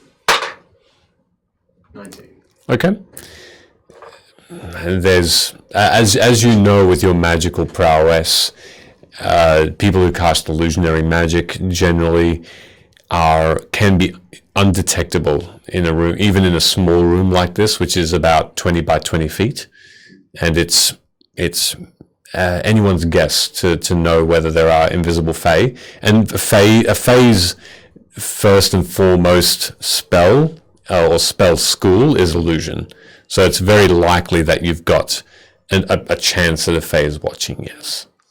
Correct. But if there's one actually here, you don't know. Alright. I'm going to kneel next to Alia. And I'm going to sing a little lullaby, something nondescript. No, do it. The Ira cockerel flies real high. It doesn't know when it's gonna die. Doesn't have many years to go. Something, I don't know. Lovely, fantastic, That was excellent. beautiful. Excellent. But in my mind, I'm just gonna rely on a song that I know the words to. Someone hit Promethean up to like write the rest of that lullaby. Beautiful. Help me. But I'm picking a song that I've known my whole life so that the words are muscle memory. Because in my mind, I'm going to be thinking. I'm going to pull out that potion that Erd gave me, the immortality one. And I'm going to try something my character's never tried before. I'm going to have a little pray. Here we go. Woo! So, in my mind, I'll say, whatever you are, if you are truly here to do good, to rid this realm of the Conclave, and you are more mighty than the Fae, then prove it. They couldn't heal her. If you can, that's all the demonstration I'll need. If you can heal her when the Queen of Night and Magic can't, then there must be some truth to it, that you are more than them. Roll a religion check. 2 evil characters in 2 camp. Evil about that. I have to check what my religion is because I don't. It's because you're not a cleric. That is a 17 plus 7 What? is a 24. Cool.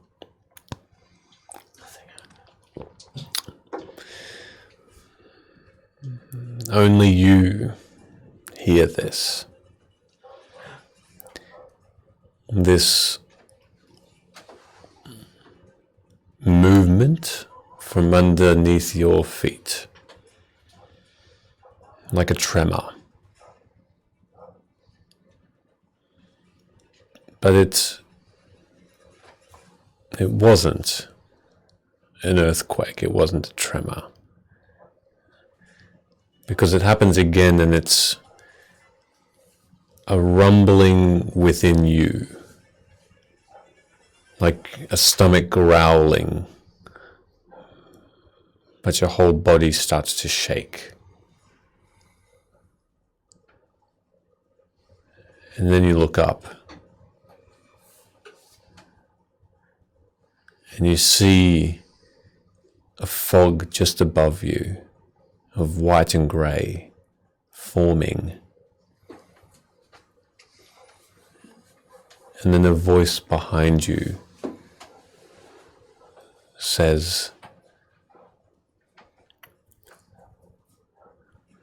"You challenge those with a prayer of welcome, and a prayer is heard." And you see the fog turns to cloud, and then a pitter-patter of rain forms and falls and wets the dirt and sand beneath you.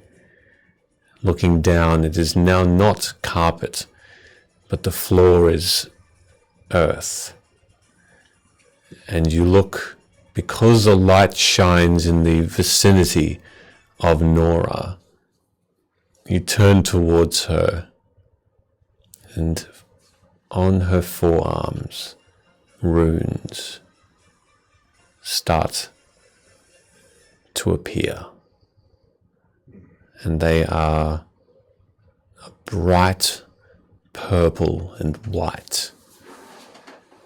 And the clouds get larger and darker, and the rain within the room falls as a shower would. And the figure is no longer there, but the rumble continues. And in that moment, pushing the door open, there is a being that is no longer beautiful and fair and enticing, but the Queen of Night and Magic stands and pushes her hand out and says, "No!" Oh my god, that hurt me. And we'll take a 10-minute break at that point, everybody. Oh my god. Hey everybody, sorry for the shock, but Yeah, we should probably make sure your mic's not. yeah, the mic is probably cooked. Your ears are probably cooked. Apologies. We're going to take a 10-minute break at that point, everybody, and don't go anywhere. We'll be back to see the other half of this evening. And when my mouse works, we're going to go. All right. See you later, everybody. See you soon. Namaste. Take the quickest 10-minute break. Roll the damage! I've waited this long! All right, I'm rolling the damage and not budging at all. So let's see what happens. Oh, Wrong one, other end? Oh jeez. They're calling for a cliffhanger. Well, he'll roll it. And then Oh my god, stop rolling! Oh no.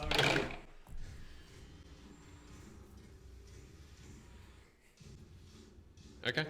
Yeah. We'll see how much damage Amara gets after we come back from a 10-minute break. I hate this game.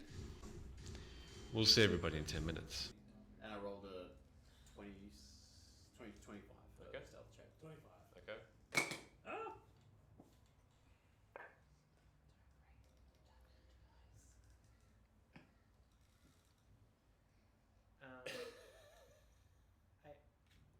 Oh, that's a bad laugh. That's bad. It's a bad laugh. It's a wheeze. Is that a It's nat an 20? evil wheeze. 18 for me.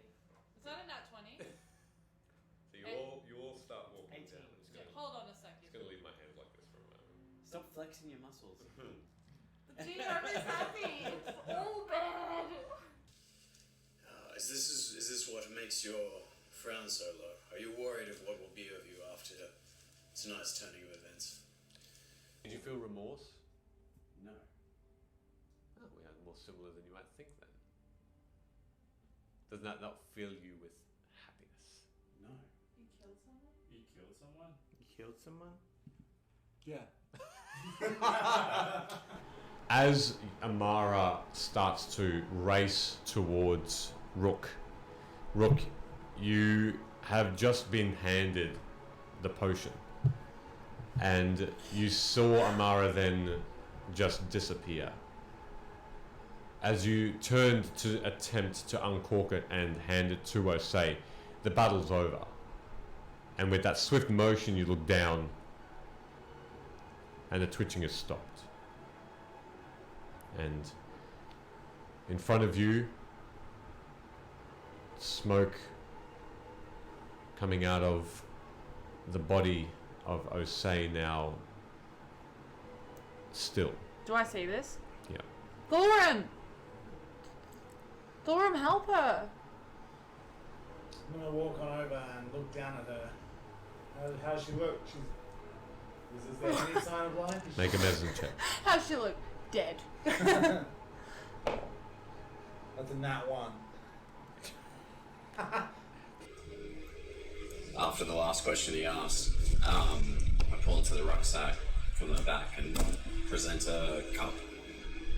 And I say to it, "This is King Boronel's personal possession."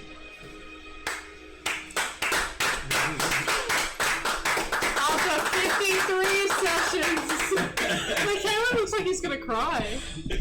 You may if you want. Sorry, continue. For anyone who doesn't know, it's taken 53 sessions for Ben to know how to say King Boronel. That is going on TikTok later. I was clapping because you had components ready. I'd be just trying to keep next to Rook, trying to grab his hand and Mm-hmm. just, hey, Dench, I thought you were Osei? I'll say something to you.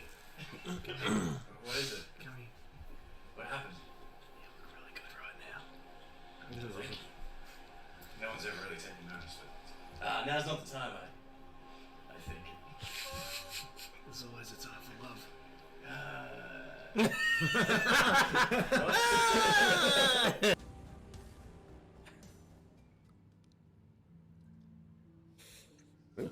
Welcome back. By far the weirdest way to start a stream. We should have called this ASMR cheese eating.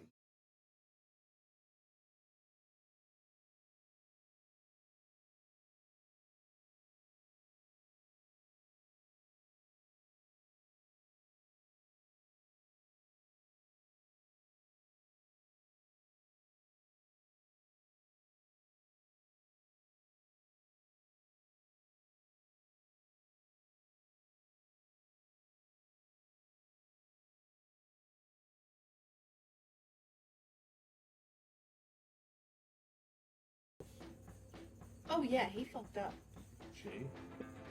Challenge to Rook and says, "Look, this is getting a bit corny." Oh, dance again, quick! It's Aaron Cochran, that's I'm gonna. Go, Sammy.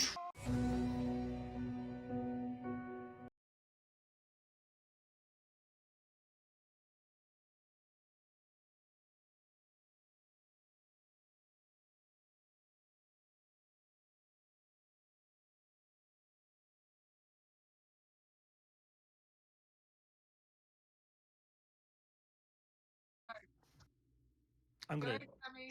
transform. You got a massage it. Puts the lotion on its skin. We're lotioning. Oh no. This is very uncomfortable. I'm glad I did. Shake off the excess. Shake it all off. That was wonderful. Very I nice. have nightmares tonight. I'm not good with words. But I think when I think back to everything that I've done since like day one with these motherfuckers, like you were there always. And you were like the only one that actually listened to me for a really long time. So, duh. Of course I got like all feelsy and stuff. And then Dench came along. God. I was so jealous. So fucking jealous. I don't think it's fair to tell you how I feel if I don't get to stay.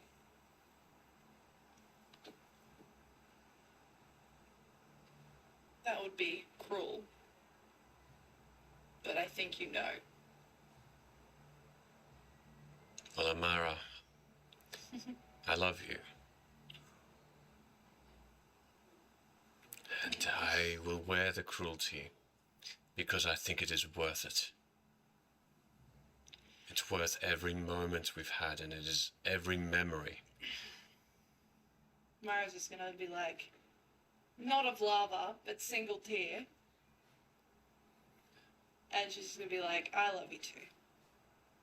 I'm sorry I didn't say it. It's Aaron Cochran. That's yeah. Can you do that again? I will not do that. It's that you're trying to bandage up gaping holes in his chest, and I've got you, buddy. you kind of now realize that your initial investigation of his body reveals that his head is missing. I thought I had him there, guys. Tell us the things you're going to tell us. Okay. And maybe we'll let you live. Yeah, if it's Are you lying? I'll actually laugh. Like in character. Are your shoulders like that? Like, It comes out exactly like that. I don't know what they're gonna do. You have feathers in your hand of this Pegasus. Do we see the children? Yes. Yes. I'm gonna try and catch the children. All right. They're moving very quickly. So what's your flying speed? my flying speed full is 60 feet. Okay, 60 feet. Okay, they're falling a bit faster, but you can attempt to. Is our first kill in the campaign 2 innocent children? And as you get closer, you see lives. And this cage that it now looks like it is so packed with corpses, squished together. As you get a closer look, this symbol is depicting two companies or houses, but they are together. They're on the same bit of metal. They depict the house that your parents are working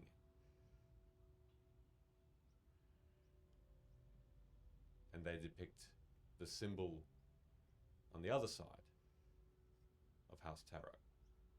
Oh, fuck you. And we're gonna end that. And we're gonna end that tonight.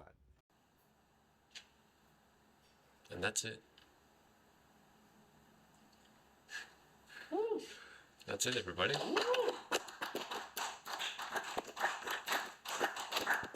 We're going to take the quickest 10-minute break. Oh, Oh, whoa. Welcome back, everybody. Benvenuti. Hello. Let me just do this, and then this, and then this, and then this. Some shit. It's already there. Look at that. Oh wait, that's happening in LA. Murder everyone. Murder. You will always be the one. What's happening? I don't know. Cane Hill.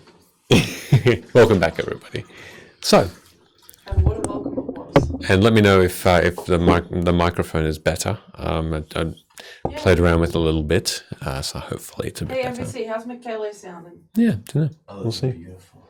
Other No. than, yeah, supple, Italian. Come vuoi tu? Creep you out every Come time. vuoi tu? Come vuoi voi? Grazie. Ear rape. Thank you very much for. That was the comment before the break. Anyway. To be fair, it actually genuinely frightened me. So let's get back to fried chicken. Kentucky Fried. Oh, Chicken. me, that's me. Hey! I was like, we got chicken here somewhere. Where's the food? Where's the chicken? Hey, what's the big idea? So, as you see this much taller, much deeper blue navy skin, and this whirling dervish of a dress that swirls, and the stars and the planets within the dress are panicked. They are moving quickly. They spin as quickly as you've ever seen them, and you hear the thunder of these clouds almost try and compete with her anger as they drown out her voice, but she then speaks a word of power, and the storm itself, the rain starts to just turn into a drizzle. Go.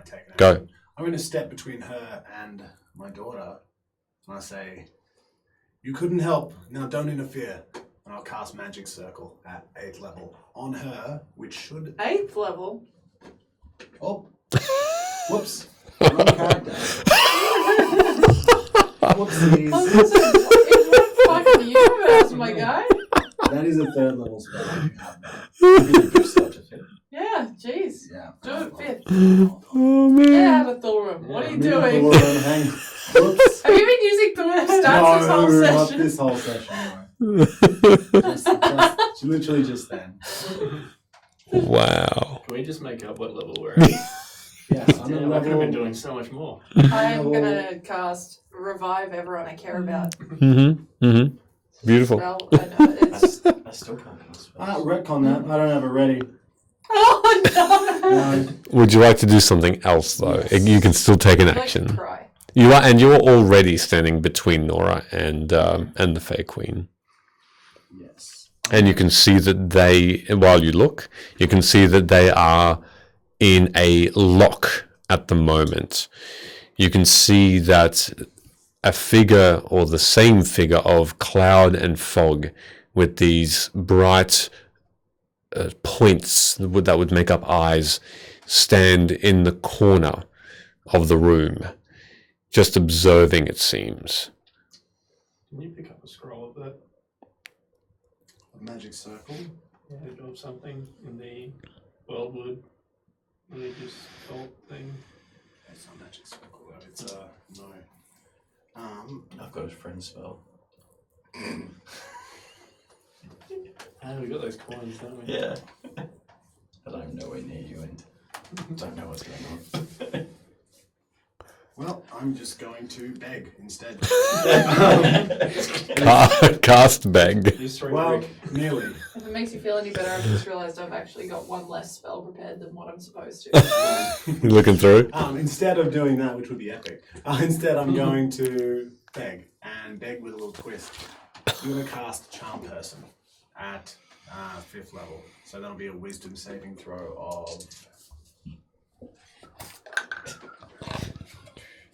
I'm gonna be real with you. Because I'd like to save you. If you cast it at 2nd level or 1st level, it's the same saving throw. It's just I think you cast it on more people. more people at higher levels. Yeah, it is. It's the same thing no matter what. Well, it's 15. And then she goes, I'm going to say... We got you, bruh. She's going to say, what's your plan? Just to let her die? They can help. Is that what you'd do? You'd let us all die just to cling on to power? This is to Sarah. Sarah. Okay. Just leave. Okay. You can see her eyes are like diamonds. They are bright, glittering, and powerful. And you can see that she is straining with one hand out, and it is just veins of colorful blue just bulging from this thin arm, and she stares towards and up into this cloud that's swirling in the middle of the room, and you hear her speak into your mind, and she says, "The golden nimbus I have cast will protect her." I will not cure her. And even if we finish here, your brother will kill you without. This thing they put on her is a curse. It is not a cure. It is a means to their end. It disrupts what they're doing, or she will end up like the rest of them. An experiment that will utterly destroy her. But Sid is fun. Sid is unique. He has survived because he can, because they let him. Ah! And as she screams, she's pushed back by a buffet of wind that sends ice shards through her. And you can see now it becomes cold, and a blizzard it buffets everything around you, and ice shards just get a pummel from the ceiling, missing you and Nora, but hitting her. And she has these wounds come out from all over her body. She uses her other hand to slice down, and the shards just get destroyed and disappear into little puddles away from her. She uses her arm again and heals herself and just continues to concentrate. Sarah, enough. I'm going to turn to this creature. There's a challenge for you. Demonstrate it.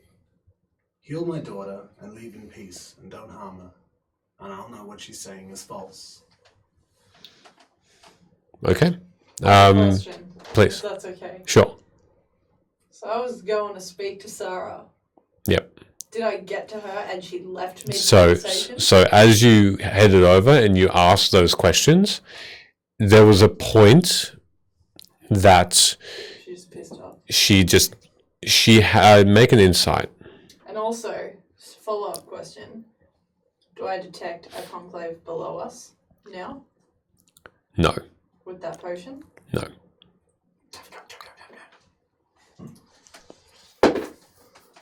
Nope. Okay. Now, you do see her eyes widen, no other sound, but then she just vanishes. Mid-combo. Cool. That's fine. I'd probably do nothing. Persuasion? Persuasion. I'm going to keep on going. Weird fish. Yeah. I gotta read my stats. I'll keep on speaking as I go, and I'll say, one day, if you are successful, if you are what I think you are, or what I've been told you are, then you will want to live in peace with the Fae, not kill them all. That's what they want. It is, what am I rolling? Persuasion. Persuasion? It is a 16. Alright. 16 plus 0. You see that another foggy being erupts from the cloud above and lands gently with these piercing white eyes, and another, and another, and they all look exactly the same, apart from maybe wisps of cloud might look a slightly different shade of grey.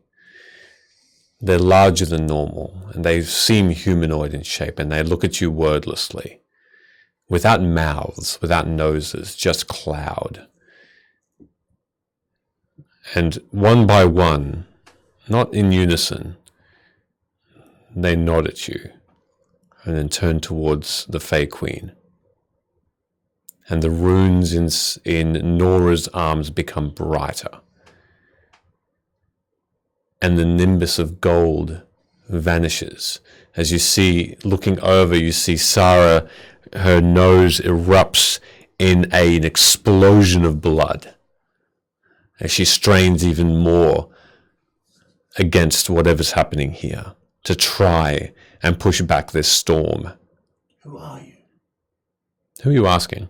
The clouds. The voice doesn't come from the figures. It seems to be an echo that comes from the ceiling, from deep within, this rumble. I am whom you've asked for, and prayed for, and begged for, and here we stand in answer to that prayer. We exist because you pray for us. Well, what's your name? I have others friends that would want to know. We are the Entei, and we are Storm. We enact, and we know your companion, our child, is near, the one we search for. Give him to us, and your child will be saved. No, save my child, and I will speak on your behalf. And then the rain turns into a gale, and the wind picks you up and spins you, and the figures now move towards and against Sarah, and they charge her. And as they charge her, she holds them, or tries to hold them back, and they stop, and they're in another lock, and each of these cloudy figures moves into each other and becomes larger and larger until this ogre-like sized behemoth is blocking your view of her and the door, and it howls, and a huge cloudy fist slams into her, and she gets pushed back, and at the same time she yells this spell, this cast, a word of power, and this thing just erupts and explodes out into a wisps of cloud now and disappears entirely, and the rain turns into hail as a reaction to this loss. And this voice within your mind says, your daughter is your sacrifice for our prayer. We come to save you against the conclave, and she becomes ours. And the runes light up more on her arms, and the golden nimbus is gone from her, and she screams. Listen to me. If you do this way, you'll only make enemies. She is the daughter of a queen. If you save her, you might win many voices. Save her, not at the cost of others, but as a demonstration. A living example that you are not what the Fae say you are. Or take her and be gone if you are what they, if that is truly what you are. If she was right, take her and be gone. Little thing. You underestimate us. You think queens have our ear. You think humans, dwarves, have our ear. We take entire races and they become our playthings. That is the power we hold. That is how we will overcome this pitiful conclave. And now through the clouds, you see two massive eyes and this more of a face that appears through. And as though this overwhelming feeling suddenly takes you, it's a feeling of utter sadness. Velo, as you look over to your daughter, and these runes brighten further and more into a point where even you feel that your skin beneath your feathers start to burn. And you hear this voice say, in more of a calm sense, as the Fey Queen moves further in now that this guard has fallen. She comes in and her eyes are bloodshot. She has this ferocious demeanor. She is utterly furious. And as she moves closer to you, specifically you, she glances up and says to you, "No longer will we be called allies." And she lifts her hand up and you hear a and this cloud shrieks and it roars with anger and pain as Nora screams more, and suddenly at the same time the runes on Nora's arm disappear, the cloud shudders and the rune roars and shudders and quakes, and silence. Is the nimbus still there around her? The nimbus reappears around her. And you can see that Nora slumps and breathes. I'm going to turn to Sarah. Remove the nimbus. She doesn't look at Nora. She just looks at you with this heaving breath. And with a flick of her finger, there's no more of this skin on her. I'm going to take out the potion of immortality and ready it and uncork it as I approach my daughter. Wake up. I'm going to touch her face.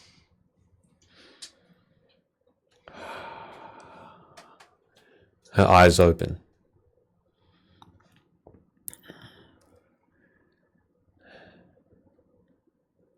She's just looking at you and breathing.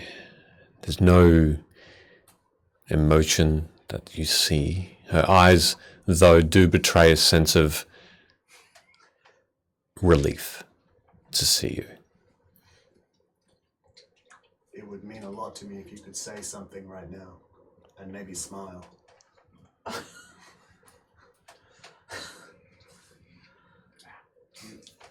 Couldn't imagine what that would mean. She gives you an ever so slight but weak smile. What do her teeth look like?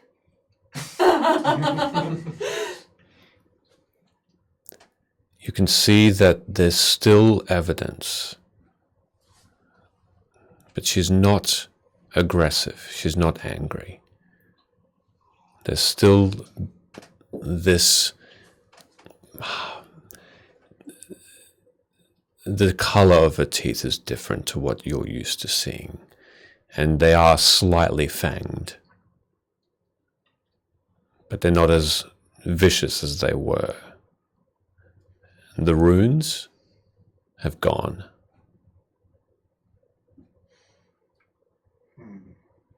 Daywalker.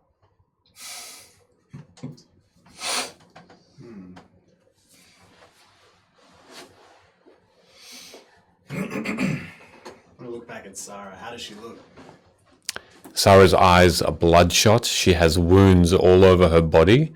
Again, from a pummeling, a massive bruise from her shoulder all the way down. Her dress torn, so you can see her bare shoulder skin and side are just void of skin completely. It just looks like the bruise has taken its toll, and she's sort of limping a little. But with a, you saw the hit that this creature, the strength that creature possessed. It could have felled dozens in one swipe. I'm going to turn to Looker and ask. I understand that. I know the cost. I knew the cost of what I was doing.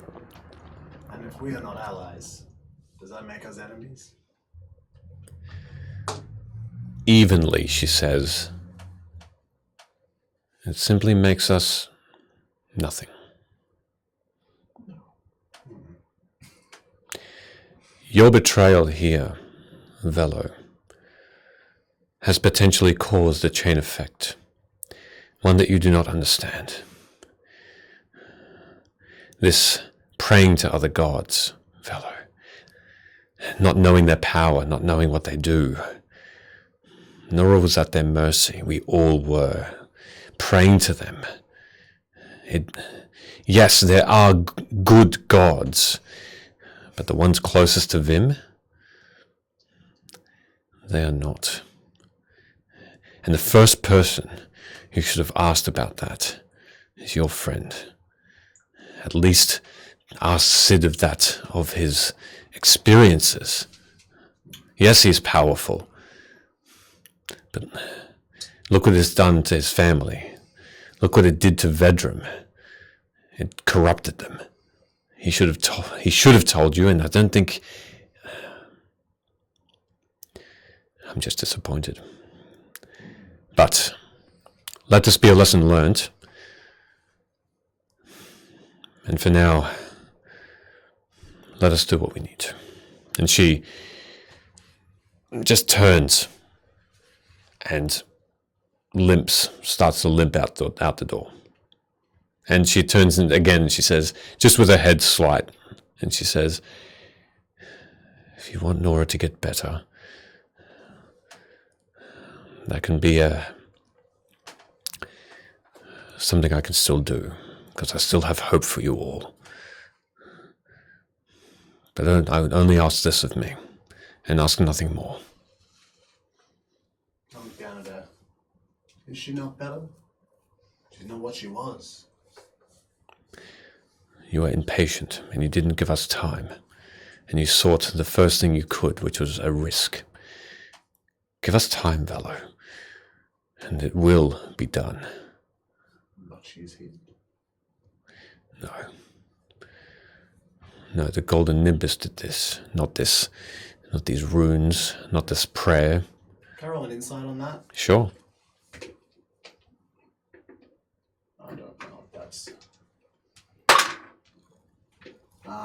18 plus 7 for 25.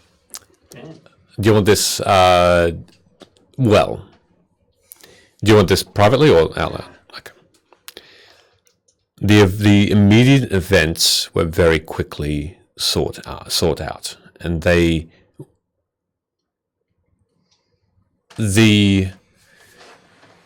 one moment that you remember was that the runes appeared, and as Nora screamed, and until the runes let up, the fangs were still there.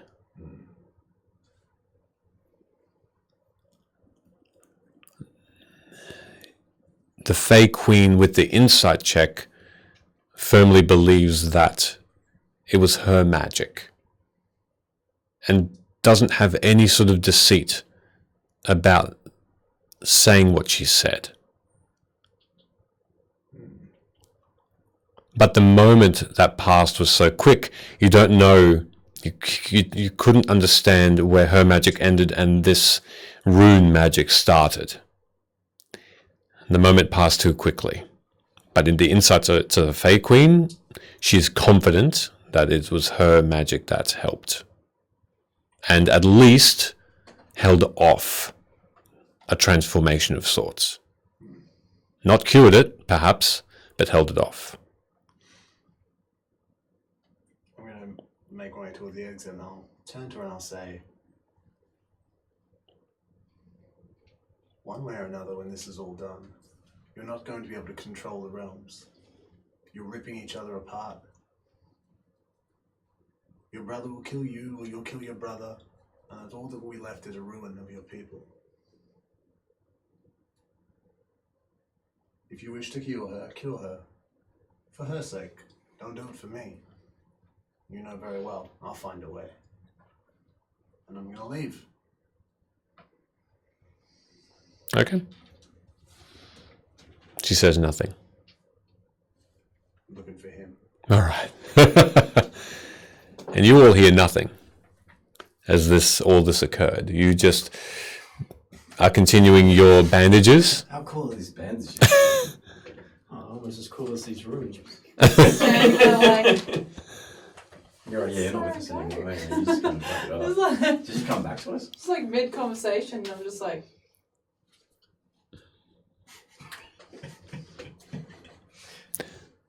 So Sarah answered one of the questions of yours. And the question that you had was the first question you had was about the demon. yeah.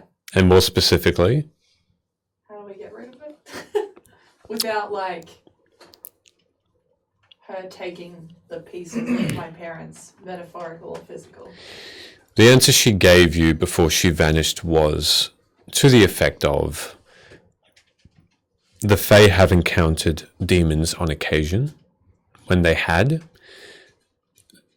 the initial indication was one of suspicion. Not just because of the words they've said, but because of these creatures known as demons that would look like anything. They could look beautiful. They could look ugly and violent looking. They could have different colored skin. They could have a different voice. But the Fae eventually knew what they were. Tricky, evil, and beings of malice that only sought deals that would entice others, but only benefit these creatures in the wording that they say. So this Fae Queen seems quite knowledgeable on at least the way that these dealings would come about.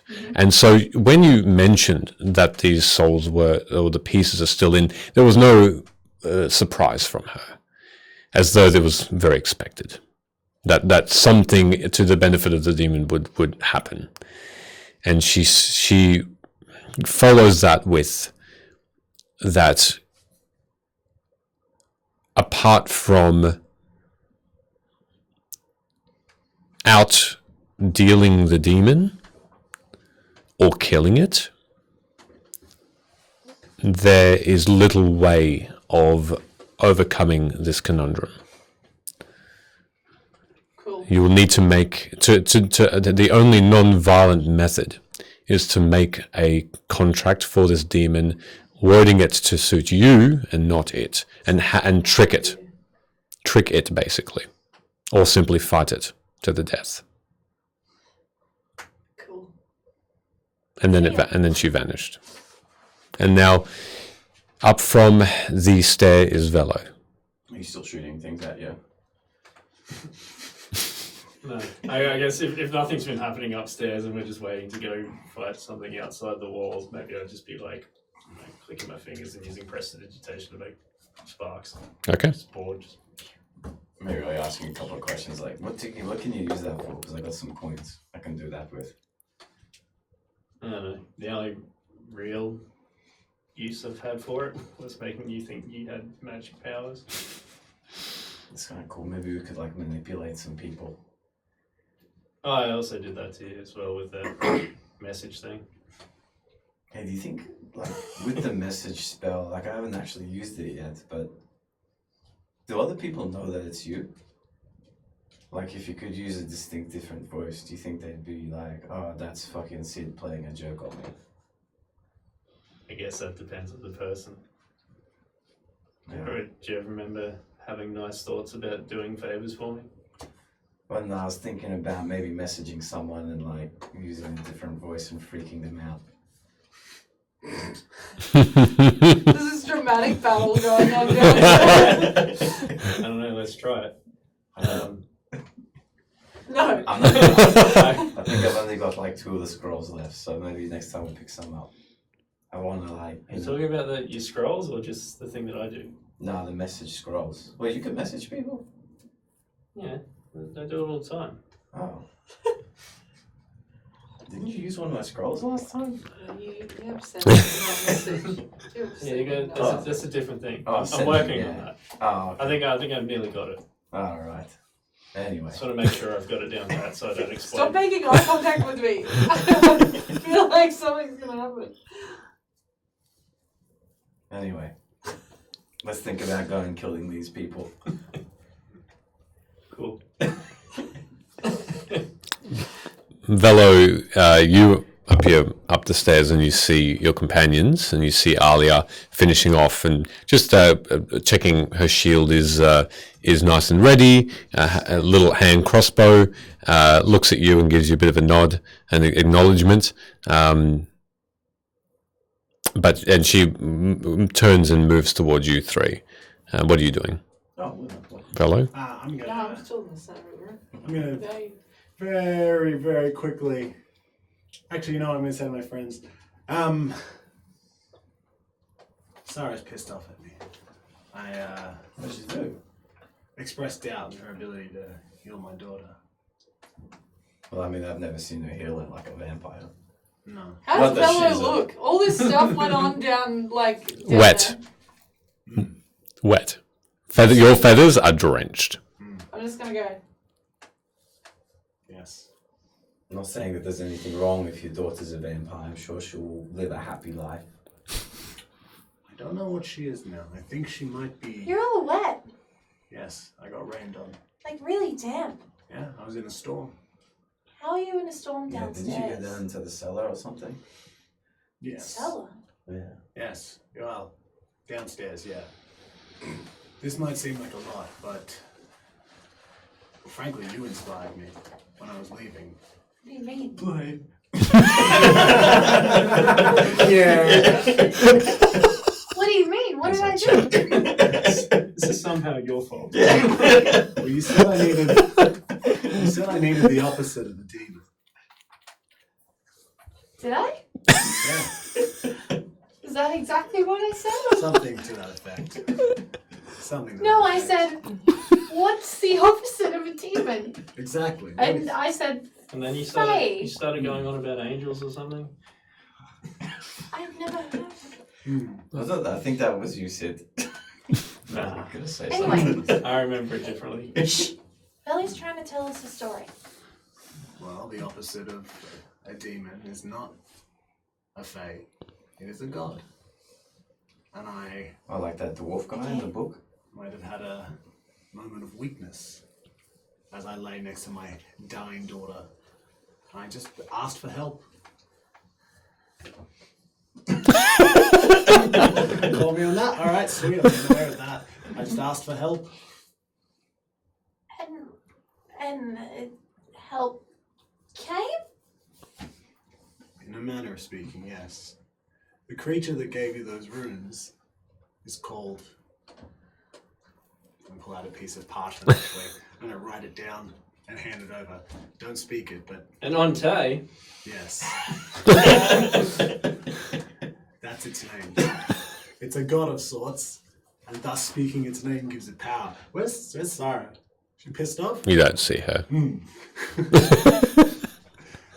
Especially don't say it around Sarah. I was like mid conversation with her, and I was asking really important questions, and she disappeared.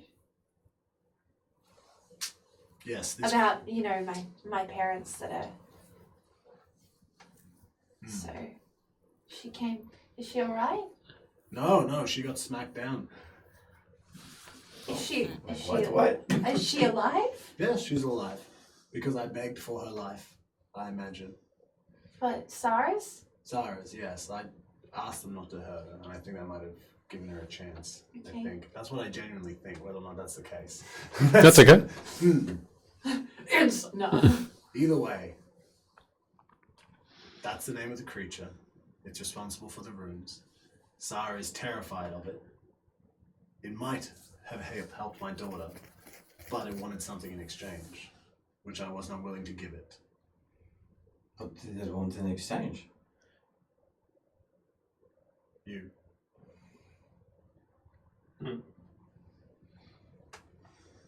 How so?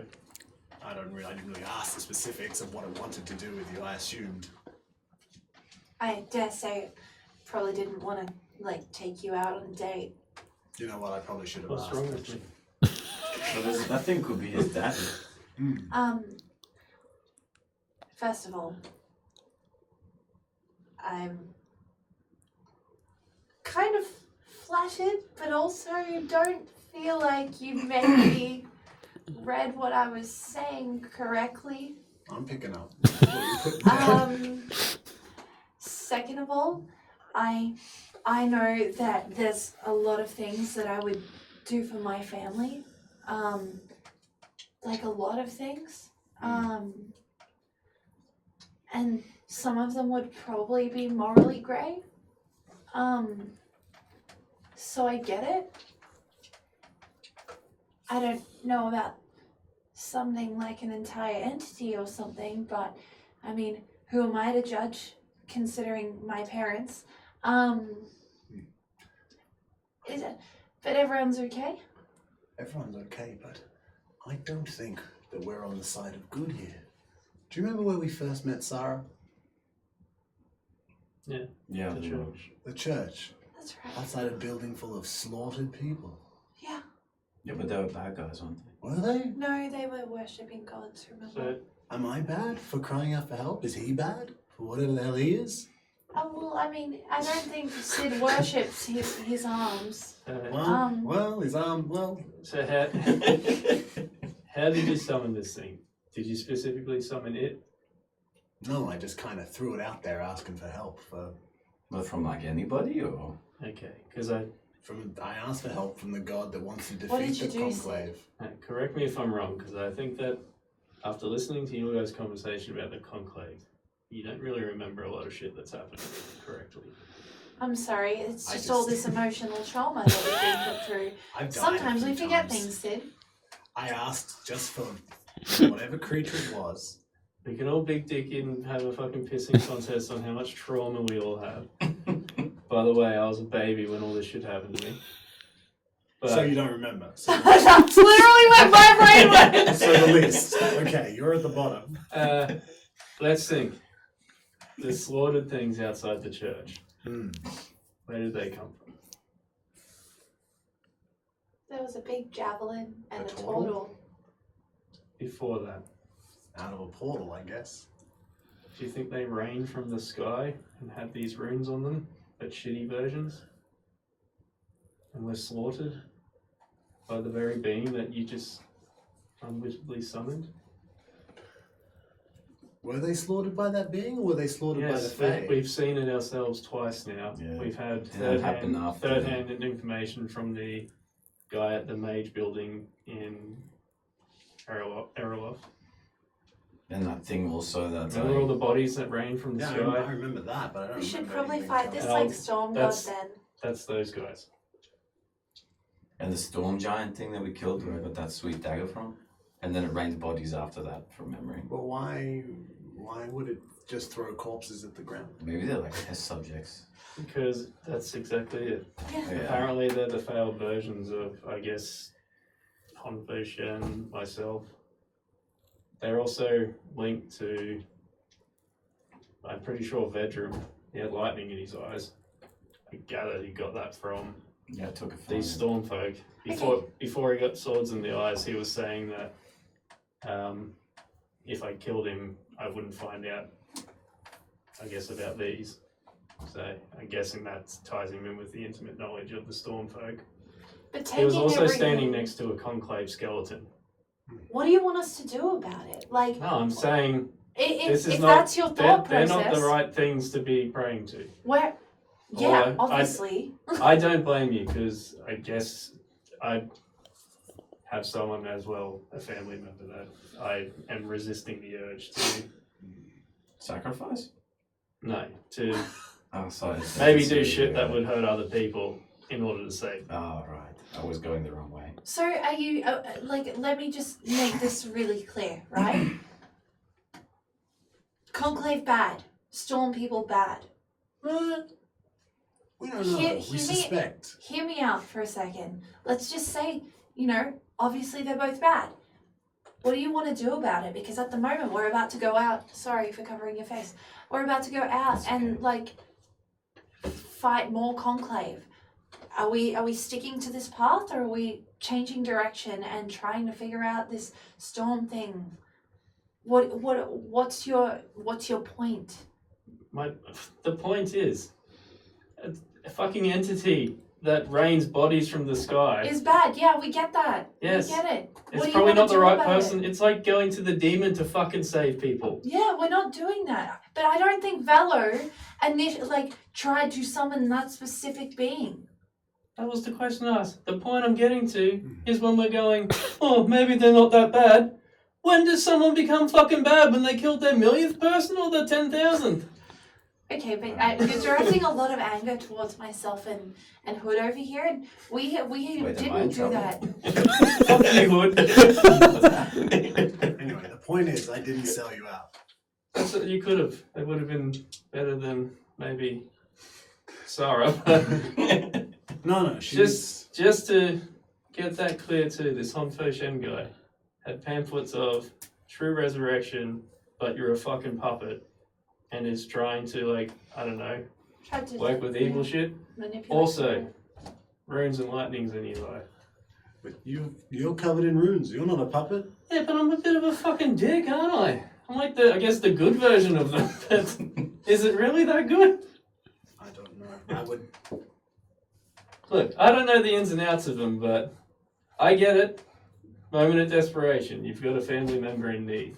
But I doubt that they're going to be the savior of her. Yeah, we've got to find some old books. They'll hold the answers. Anyway, this is a discussion we can totally have when the gates of Louise are not getting broken down by conclave members. I think that might be a more appropriate time for this discussion, because at the moment there's about a million things that we need to do, and we're standing here arguing about it. Hang on, one thing. It's never one thing with you, Hood. Did Sarah think that we were in on this prayer stuff, or is that just a you and Sarah thing? No, she hates me and me alone. Oh, we're fine. We're good. We didn't do anything wrong. I don't like that for Velo though. Yeah, just suck it up. It'll be fine. We'll work it out. You'll be good. I don't trust the Fae. Hell, I never have. to be honest, some of them are a little bit dickish. Yeah. Some of everything's a little bit dickish. Yeah. I don't think she personally is too bad from some of the shit that I've seen her actually react to and change her opinion on, but I still think she probably does fucked up shit. Just like most things probably do. It doesn't matter about Fae or fucking half-dwarfs or whatever. There's good and bad of everything. I'll judge them by their actions, but I've seen her at least show sadness when my kind die or other things die and help us at some point. All I want you to know is that the storms have done nothing but rain bodies down. I really healed my daughter. Well, let's go fuck up some conclave then. Maybe Sure. that'll do something. Should we bring your daughter there, or is she healing up? She's different now. Halfway between. I gotta ask. Like a half dwarf, half elf situation. No, not like Luna. Different. She's. I don't know. Sarah told me that it was her magic. But I don't know. She's halfway between what she was and better. I don't know if had Sarah not intervened. Can I ask, are you okay? Yes. Yes, I'm fine. No, like mentally. Yes. Yes. Can I insight check that? Are you okay, Velo? Desperate and I'd burn this city to the ground. Same order. I think you can roll inside, yeah. Literally anything except betraying you 5, I'd do it. I think you're gonna be okay. That's like a 5. Nah. Yeah, I'm fine. There you go, roll, bro. Glad to be amongst friends again. Yes, he's fine. Let's get it. Well, let's go fuck up Conclave. Maybe after. Maybe you feel better. I don't know. How's that thing around your neck reacting to all this? How is that thing around my neck reacting to all this? If you could call it anything, it's dull. And since you had come back from that cave, really nothing has come about where it's shimmered or responded to anything. Yeah, I wouldn't imagine it would respond to either of those two. Well, didn't they try to pull away from the Conclave in the past? The Conclave, yes, but Sara's not the Conclave, and neither is that thing. There's something else. Maybe that's an option now, then. Alright. Luna, how you doing? You ready to go kick some heads in? Do you have to make it sound so graphic? Well, I mean, I could make it more graphic. No, I don't. Don't want that. Alia walks up and she says, "Okay, so what's the mission?" Oh, do you think we got this organized? What? Mission? What's well, the camp is maybe about 3 kilometers outside of the city. That's where the horde is coming from. But what are we doing there? Killing Conclave. That's as far as we got. Gonna walk on down and have a little party. Maybe we could just use the carpet if we've got it still. Is there any target in particular? If I remember correctly, there's some kind of... Yeah, John the Lieutenant. How do you know its name? Some kind of central figure there, some kind of... Yeah, we need to take him back alive so that we can get the wish spell. No, that's a different one. Oh, that's a different one? Let's go to that one instead. Forgive me, I was drunk last session. What are we're going I down was just to also, kill I was in a indiscriminately? room the session before, so what's this?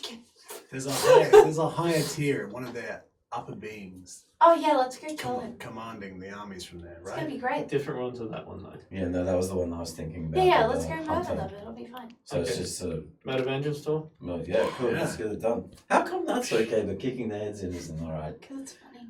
Oh, that's MPT? funny. Yeah, let's do it. Kicking heads in. MPT? Yeah. Use my wing. Come on, It's soft get it and supple done. and wet. No, We gotta figure something out in Nora too. You want one of Earth's boost juice before we get down there? I got one of those. You got, yeah, you good, Luna? Rock and roll. You got experimental one. Yeah. Gonna Should we fly? become Sugar Man on these bad guys. I don't know. We'll see if he turns up. Velo and I could do the flying thing again, and we could like suss it out first. I could be a bird again.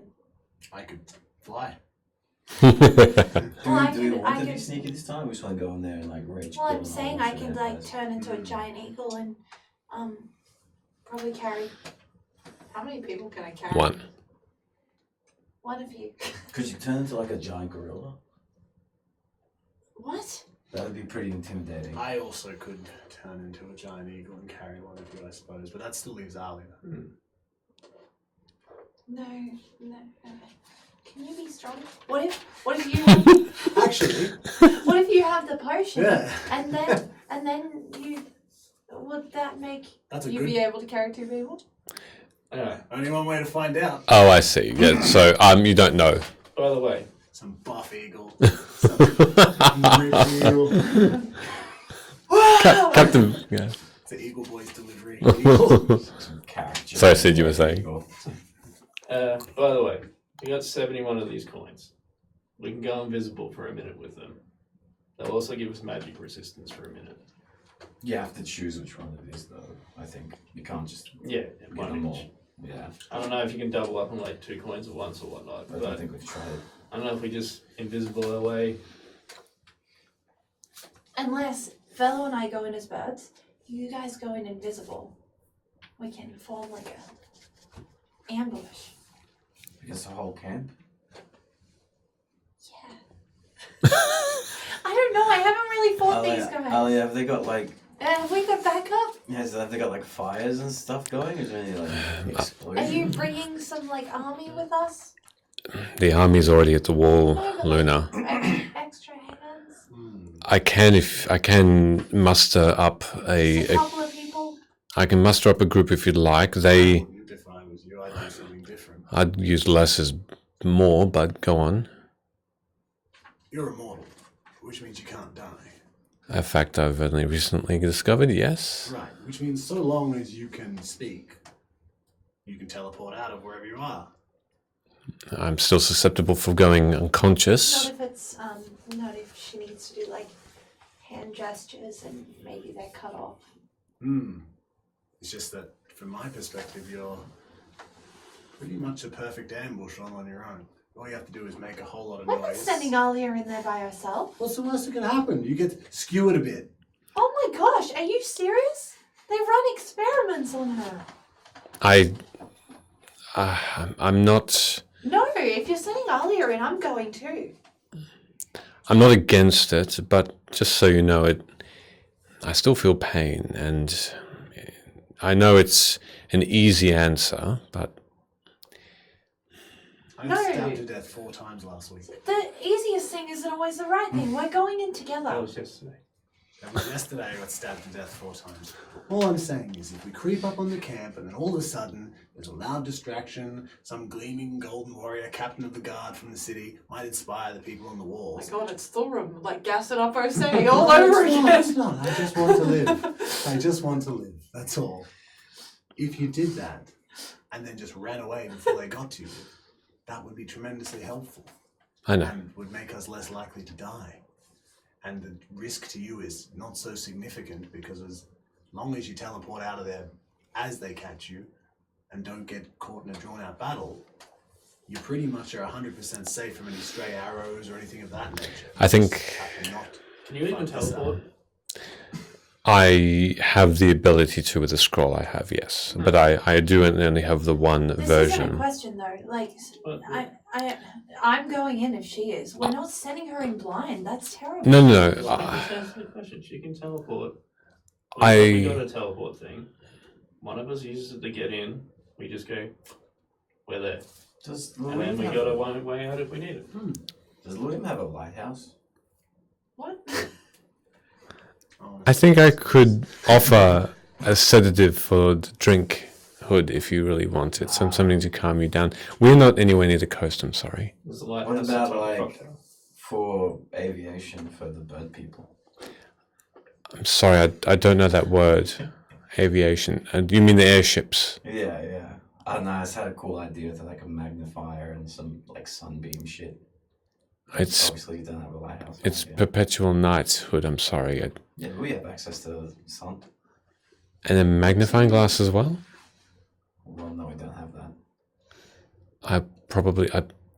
I don't know where I could get one that quickly, but Luna, thank you for your concern, but I think it's a better plan that I don't go in without a contingency. So I appreciate you making sure I can escape and not simply be captured as bait. I can offer that. Mix yourself up a big jamba juice of everything Earth recommends. Drink that and tally-ho. I mean, you'd be pretty. Yeah, you'd be. You might not. You might be less of a distraction than a weapon at that point. You can make a persuasion for me there. I mean, if the point is to go in and like murder them. Why are we distracting them? I can cast a daylight spell, by the way. No. 6. Okay. She gives you this focused look and says, I wouldn't trust a single potion of earth in me, not necessarily, well, only maybe the one, but a cocktail of them, I wouldn't dream of. No, yeah, what that would do. That's actually quite wise. So, back to... So I will go in. Yeah. I'd be happy to go in with my teleportation spell at hand, at the ready, and cause a distraction enough to be able to have you go in without being caught. Or, hear me out. Invisibility, same effect. Yeah, combo of the two. I would advise that the Conclave, again, they know quite a few magics. I wouldn't be surprised if they've used and know some defensive magics like seeing those who are invisible. Perhaps it could be that they have this, it could be that they've yet to learn it from the magic of Vim. But just a risk. I've got to beg the question, why are we distracting them from what? So that when we creep up on the camp, there aren't a lot of guards standing around this guy we need to kill. The distraction, the point would be to draw these people away. Right. With, some fireballs and burning tents and whatnot. Can we at least be on our way while we're discussing this plan? You'll start to walk and talk. You leave the throne room and the sound of battle starts to get a little louder. Continue talking if you'd like. How long can you, or how far away can you project extra Sid?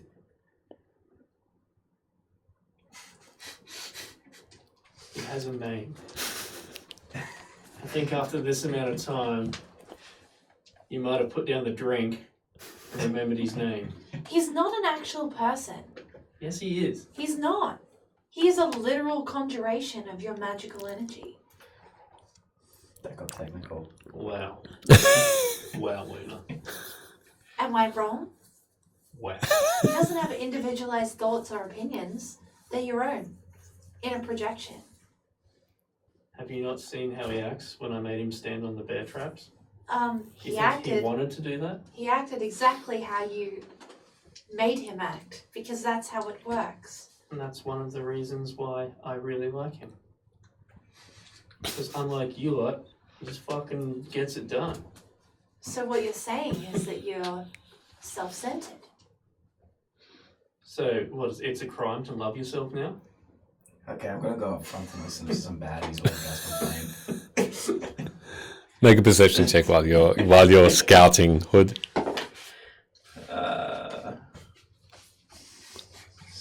18. Okay. It's not a small thing to notice. This, as a building beside you, about a block away, just explodes from inside.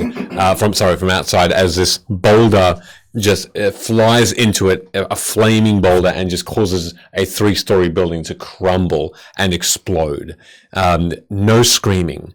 No panicking. It seems like the city is empty. The houses seem empty.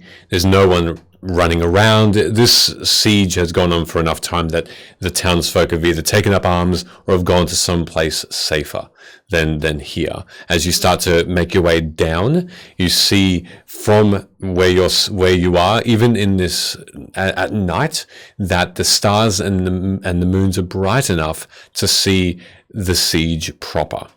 And you see that there is just a blanket of darkness outside the wall, and you see tiny figures that are scaling the wall and being pushed back by people in a red garb, the guards of Luim. And you see silver swords clash, and you see blues, greens, and sounds of popping and fire and ice as magical spells are cast and strike guards and strike Conclave, and you see Conclave fall back. And you see this back and forth from this vantage point. You don't see these faces because they are just too far away. You don't see their emotions, but you hear the shouting. You hear commanding as you see breaches in the wall as more ladders get rolled up. You see fiery catapults fire fiery boulders in there's these massive crossbows called scorpions that fly with huge, just sharpened trunks of trees into the wall as well and over, and they strike buildings around you as well. And you see the most spectacular and inspiring thing, where a wall crumbles because of the shaking of a boulder smashing into it in a weak spot. The magic rebuilds the wall, and you see blues and greens from an unknown source put that wall back together as more and more people are fighting. And It's inspiring, not your put it inspiration. no, and you move forward further. Okay, hear me out. I'm just taking in the insights, you two are just whining. I've got a plan. Distraction happens. Mm. We swoop in as birds. Mm. We just pick him up, Mm-hmm. fly really high, Mm-hmm. and drop him. Okay. I like that plan. Dead. I like that plan. That's usually how I approach these type of things before I met you. In fact, that's my go-to plan. I wouldn't even turn into a bird though. And if we both do it, then like, you know, if someone accidentally fumbles, there's a second one waiting to swoop in. I think that's a great idea. Giant eagle? Probably. Probably the best for it. Unless there's something cooler, like another cool bird I could be. I mean, peregrine falcon's fast, but probably not great for picking people up. Yeah, I don't know about that. Looking at that, what happens if that goes awry? How would it? I don't know, like you get shot and then turned into a human. Then Oh, well two then I can do it invisible a second buddies time. are there standing by to kill this guy and rescue whoever What falls. are me, Sid, and Ali are doing here? Off you go. Ali is drawing them away. You two are chilling in case this fucks up. This is gonna be bad. You just Also, she can't just not be an Aarakocra anymore. Yeah, right. If you're worried about me, like, A, that's really nice, and B, you know, That'd be a bit scary. well, then dying we'll like just that. let Valor do it. I mean, yeah, there's no unconvincing you guys. And so I can stand go there. for it. I have the daylight spell as well, so I can just light it up. Let's go. That's it. You got any more drinks in that bag? Yeah, sure. An endless goon sack. The whole time I've just been drinking water. Sober AF. As you start to get closer to the gate, there's Alia interjects, and she is in the middle of you all, and even over the sounds of battle and the crashing of buildings, she speaks a little louder than she's used to, and she says, Are we just going through the front gate? No, that would be so stupid. Should we jump on the carpet as well? If Ali is going to be on there, Yeah, maybe it's maybe we safer go on the carpet. Who has the me, carpet? Sid, and Ali will jump on the carpet. Real carpet? I don't know. It was in this town though, wasn't it? Where it got left. Assumingly, in that preparation, before you left the throne room, you've got it. That was part of your plan, so I assumed you collected it. I did mention it back at the Yeah, correct. I assumed you collected it. All right. He's carrying a giant carpet. Ali is hard to in half, and someone else has got the other half in a roll. That way you're not alone, Alia, so if you get... Oh, we'll all be on the carpet together first. You're just going to like bomb dive off the carpet. I'm just going to drop Ali off. In fact, we probably could. I'll turn to look at her. No, she can still feel pain, Valor. Yes, but you get used to that, I imagine. I mean, I got stabbed to death 4 times yesterday. I've been burned with acid.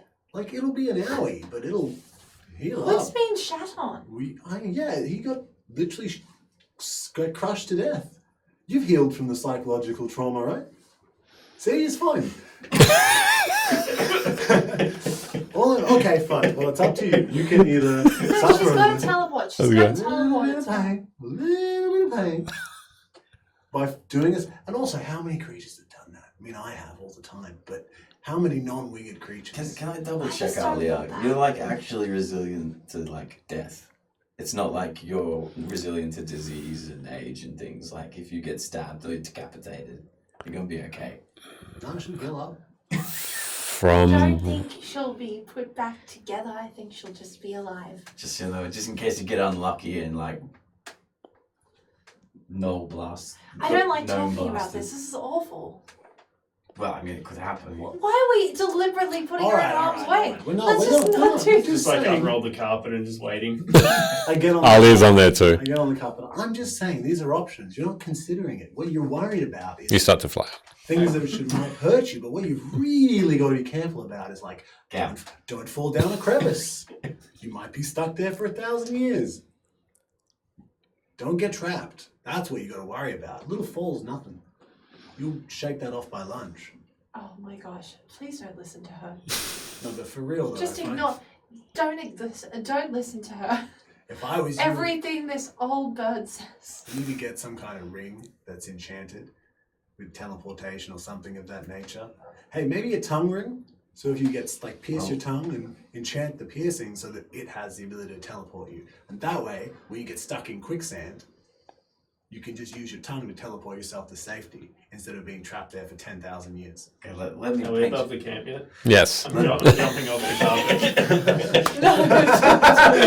I've jumped off the carpet. How high are we? I don't care. That was a really good idea. That was a really sound advice for the immortal. No. How high are we when Sid jumps? Can I ask? Because I'll say Sid if I ask it. All right. So here's what happens. Jeez. So by this stage, 3 kilometers isn't a huge distance for taking this 3 seconds. specific carpet, and you all watch as you speak, and Alia listens as you are very quickly approaching, and over the top of clouds. So that you are obscured by from the eyes of this conclave army, and over the course of the next couple of minutes, you do see there are 4 very large tents and about 15 small tents, and counting them, you will the carpets to fly lower underneath the clouds. Like how many feet are we talking? And you end up still being about 100 feet off the ground. That's fun. And you jump. If he jumps, I'm immediately wild shaping into a giant eagle and attempting to catch him. Okay. I'm going to turn to Alia and say, see how he had no fear of the fall? Not even the mortal. Not even more. She stares at you for a good 10 seconds, but doesn't reply. And you quickly turn into an eagle and dive. Yeah. What are you doing? You're just... I've gone off. I'm like pencil diving towards the ground at Yep. this point. Yep. I don't like. My flying speed's 80 feet. Okay. Turaku will save me. It's... I'll also dash. I'll My have... plan is to feather fall by. I understand. You don't know that. Make a dexterity At check. 160 feet. This is not the speed. This is if you can actually grab Sid from this speed, if that's okay. Dexterity check. Using your giant eagle stats. Did you track yourself with the... Can't cast spells. No. on my phone. No, with the... No. Well, you didn't take any, did you? No. That's 12. A 12? Okay. Your large claws attempt to grab Sid and slip through clothing and tear through the back of his shirt. Your shirt is... Fucking love that shirt. and your shirt is in ruins as you are speeding towards that grass, and you're about you're a good 200 feet away from the edge of this encampment. Okay. Feather fall. Okay. When I get, I don't know, let's say 30 feet above the ground. You're at speed, So just a wisdom check for me, if that's okay. Wisdom check is +0, 17. Good. Yeah, fantastic. You're fairly close to 30 feet, even with that speed. You're about 40 feet. Feather fall and lightly tap the ground. Cool. Silently and shirtless. If I noticed him feather fall, I would have gone back up instead of continuing to bomb dive towards. As you continue up, the carpet is lowering and soon lands everyone in that same small edge of tree line. That was cool. I would have just started walking towards the camp as well. Okay. I'm gonna chug that potion that Urt gave me. And that was also going to be something I was doing as I approached the camp. Okay. Do you want us to go distract the camp? Yeah. Alia turns and says, I think that's my job. I'll stay with you, you're fine. And I pull out the 3 Molotovs I made that I never used. Right, what we're gonna do is we're gonna do a little swirly pattern and just lob these at the camps and light them up. And you'll run with me. Yeah, we'll get it done. I can't teleport both of us. I think it's best if I take those Molotovs and you stay. Well, we were on the carpet, weren't Nah. we? Are you gonna teleport with the carpet? Well, I just am concerned that the Conclave has something to counter the magic that the carpet has. It might be safer just to allow me to go. Look, if you think it's safer for just you to go, can I insight check? Sure. Yeah, I believe it. I'm walking towards the camp. Yeah, that's fine. Yeah, take these. Let me help you light them, and I'll pull out a flint and thingo. Okay, she takes them. You're gonna need to do this quick because that cloth ain't long. I know. I've learned the means of these things. It will be fine. Alright. At the same time, I'm going to be circling now, trying to see if I can figure out where Top Dog is. Perception check. You got any of those invisible coins? I think I did if I'm give you close some enough. of them, didn't Yeah, I think it was just you and me that were there. Yeah. I'm taking advantage for King's If Side. if I hear that, I'll chuck a handful of coins to you. We got 71 of them, so I'll take it. You take 16. That's fine. Yep. Sweet. You gonna turn invisible? You just gonna? No, I'm getting all yoked up on experimental drugs. Yeah. Okay, I'll join you and I pop one of the tested. Okay. So, I'll wait for Sid to drink his. what'd you get for your perception? 21. 21. Wow. Sid. This gets one fucked up leg. Just kicking people. I'm gonna turn invisible with the coins and also take off. Okay. So here's what happens. You, Luna, spy your companions very easily, even in this darkness. Eagle Eyes are very, very skilled. They're moving quickly. Alia, moving away from the others. You're in tall grass, so you can see that trajectory. Alia seems to have a little bit more pace.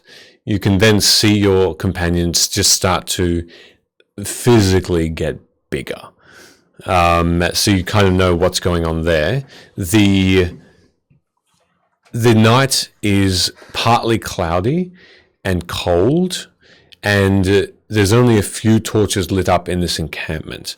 As you swirl silently above that, it's difficult to tell what and where this head honcho might be.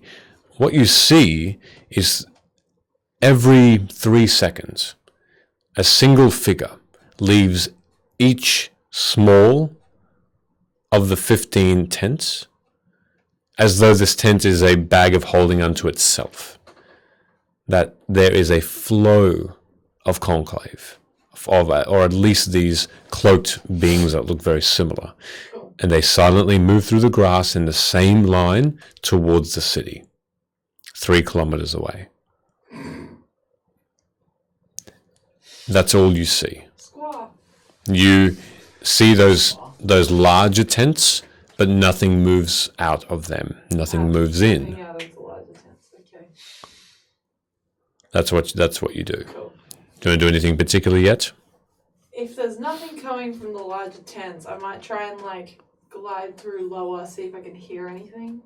Okay. With the same check as you move lower, how low?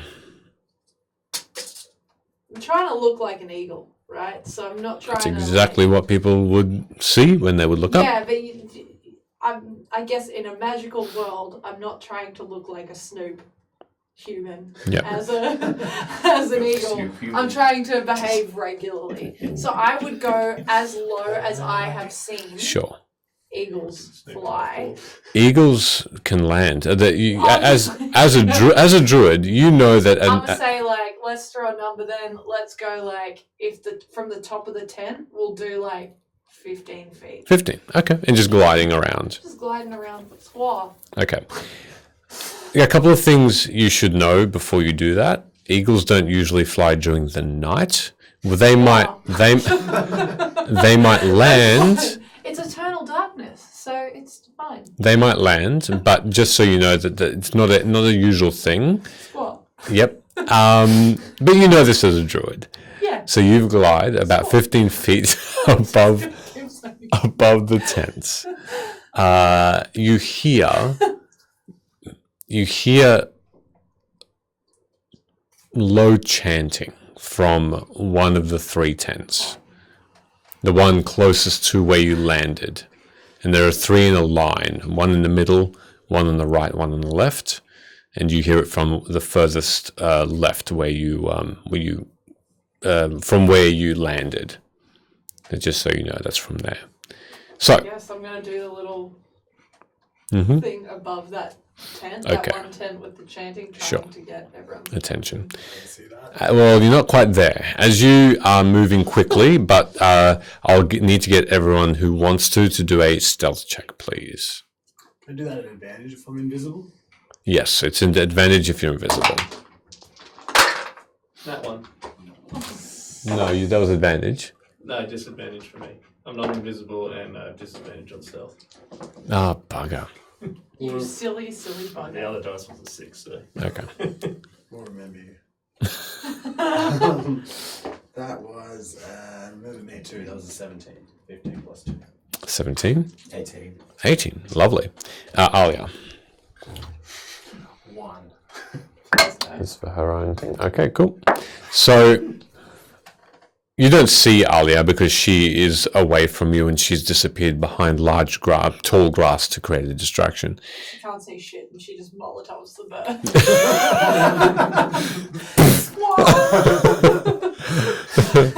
A burning lunar appears. As you move through, here's what happens. You drink your potions and you feel like it's daytime. Everything is brighter around you. Everything is clear. So, I need you to write these benefits down, please. Your ego is dissolving. For now, for the purposes of the next hour, your temporary hit points increase by 30. Way! You all gain +2 strength. So that will come into effect if you make an attack or if you do athletics or whatever. You cannot be exhausted for the purposes of the condition.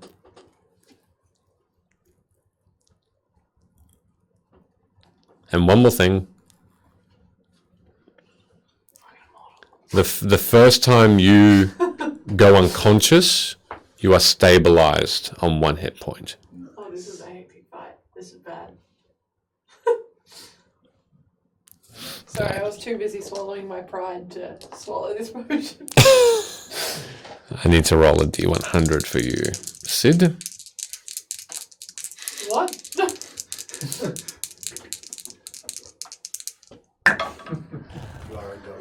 You are a goat. Oh wow, okay. Swole goat. Swole goat. That was a 3. Chuck and a jabby. Which is interesting. Okay, cool. Cast fireball at yourself. There are 2 extra effects that you have. Wow. The first one is that you suddenly feel itchy. on your cheek. And as your hand moves to that space, you feel lips and teeth. And on your cheek, another mouth has appeared and erupts in a bloody mess. Sin2 mouth. It's on the right hand side, and it's awkward and angled and not a duplicate of your mouth. It's shorter, and the teeth are thicker and stubbier. But Talk out of it. yep, you can choose which one you talk out of. Oh, that's your first question.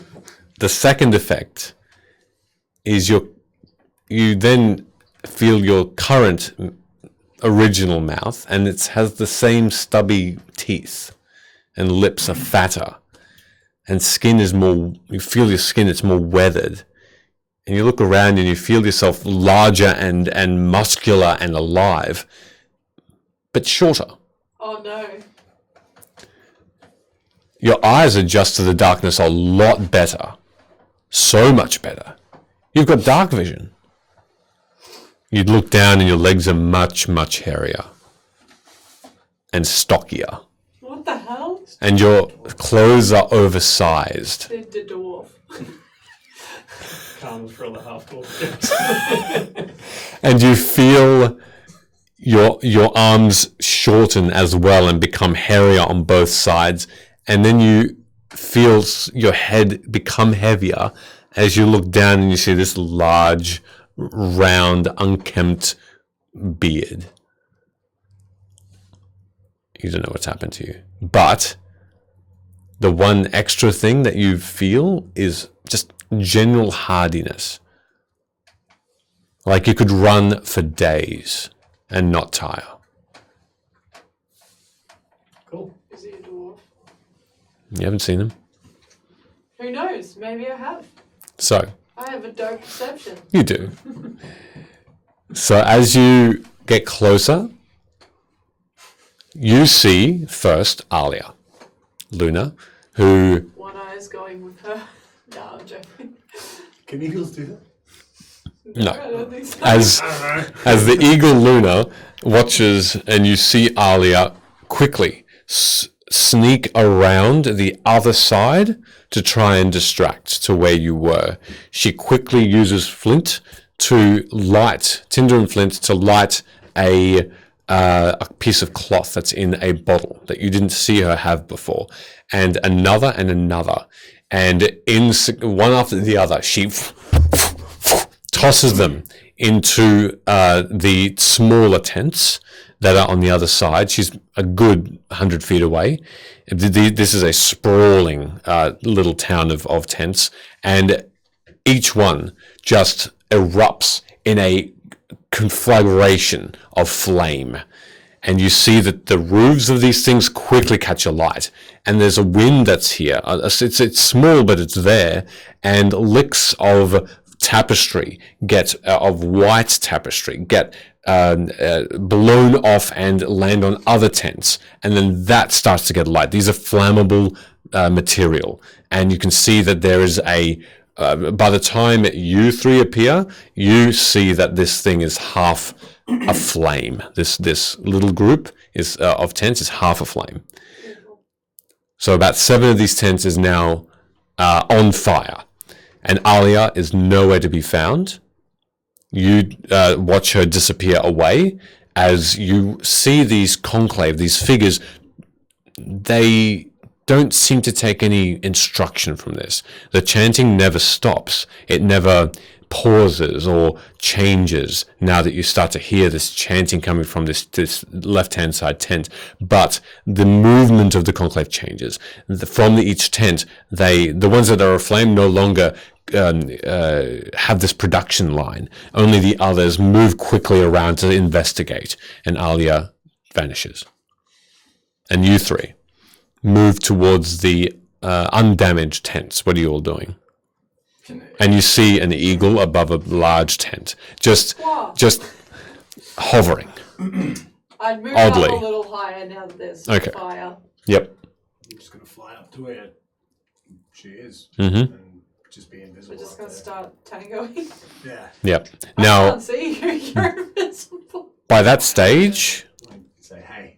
4 minutes have passed. So just know how many coins you've got, because if you've got coins, it's a minute each. Yeah. So four coins used. You're onto your fifth.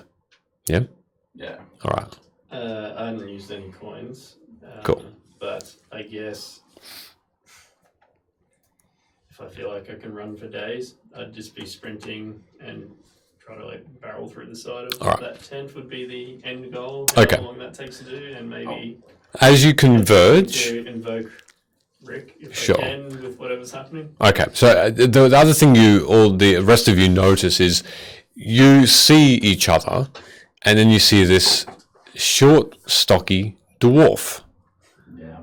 As I'm. You're invisible though. No, I didn't. Oh, okay. Didn't use it. This short, stocky dwarf has two mouths and is on the same path as you three. There is a resemblance there, like a distant cousin or a family member of Sid in the facial features, but everything else is completely different. Can we invoke Rick now? Does it come out as dwarf Rick? Well, I don't know. Let's find out, because I was going to invoke him as I charged towards this tent. I know Sid though, because we drank the potion at the same time, right? Yes. You watched the transformation. Sid, bro, you took the wrong potion. I can't fucking master him. Did you shrink or you like the same sauce? I'm just screaming at both males, just like a battle cry. Ah! But I don't know, in chorus. Okay. I'm gonna run forward like this. Got Just like stocky. the dwarf and this image. No idea what's going on. This double image of this dwarf, who appears exactly the same look, a dwarf as well, charges into this large tent and disappearing behind an opening, a tarp opening. There's a tiny light that emits from it, from inside, a purple light. What's the rest of you doing as this Sid disappears? So Sid just runs into this tent. Yep. Okay, fab. I would be with you. Cool, I'm gonna rip the roof off this tent if I can with my talons. Okay, make an attack roll. Rip a hole in it. Okay, yep. I'm gonna wait for her to rip a hole in it. Mm-hmm. You could help And fly in if it? you like. Nah, I'm gonna wait and see if I can see this big bad. Okay. You got this, homie. Hey, I got a multi-attack, so I do talons and then beak, apparently. That's a 19 to hit with the talon. Okay, And it's 2d6 plus 3 slashing damage. nice. And that's a 10 to hit with my beak. That'll both hit. Okay, great. In total, 9 points of slashing on the first. Oh no, only one after that. And 5 piercing with the beak. Okay, that'll be enough. You tear a hole large enough for you, a large eagle, to fit through easily. I'm gonna look down into the hole. What do I see? All right. So you're waiting. You haven't seen inside yet. You're looking down. You've gone in. What are you doing? I'm just Following? charging in with my friend. Yeah. Charging in? All right. Wow, this is some dumb bitch shit. It's going pretty well so far. Is it? Yeah. Yes, it's got two mouths. It's got to be better than one. Yeah, I've got an alias. If all this goes to tits, I'll just turn back and... No, it wasn't me. NBC said that you're Sid to Toothy. All right. Yeah, cool. As you charge in and you follow suit and you look down into this tent, it is cut grass, short, probably up to your ankle, much shorter than the outside grass. The purple,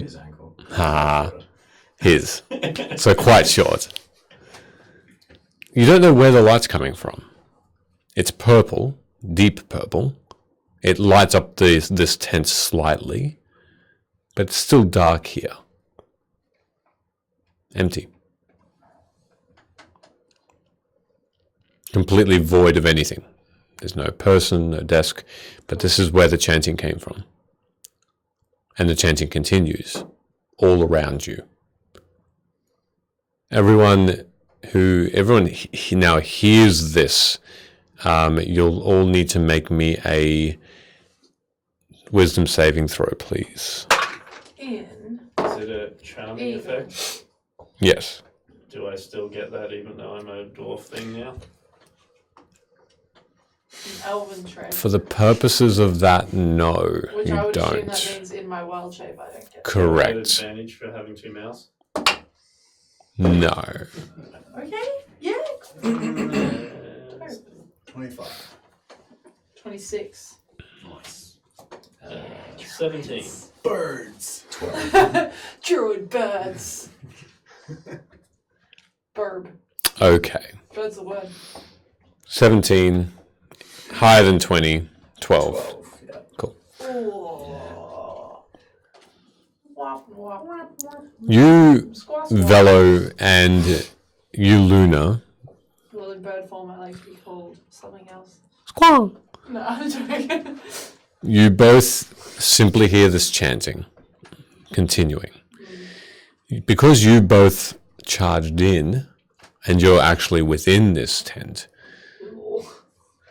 you see in front of you chairs in a circle and people sitting on them, these dark, cloaked figures that seem to be looking towards a pedestal. And this pedestal has a slightly floating purple massive marble, it seems. This marble looks like an ornament. Different shades of purple, beautifully illuminated. Both by the pedestal itself, which looks like it's a concave shape that seems to be tall and thin. About just over your, or just higher than your height, hood. And it's mesmerizing. And this thing is not something that you can take your eyes off.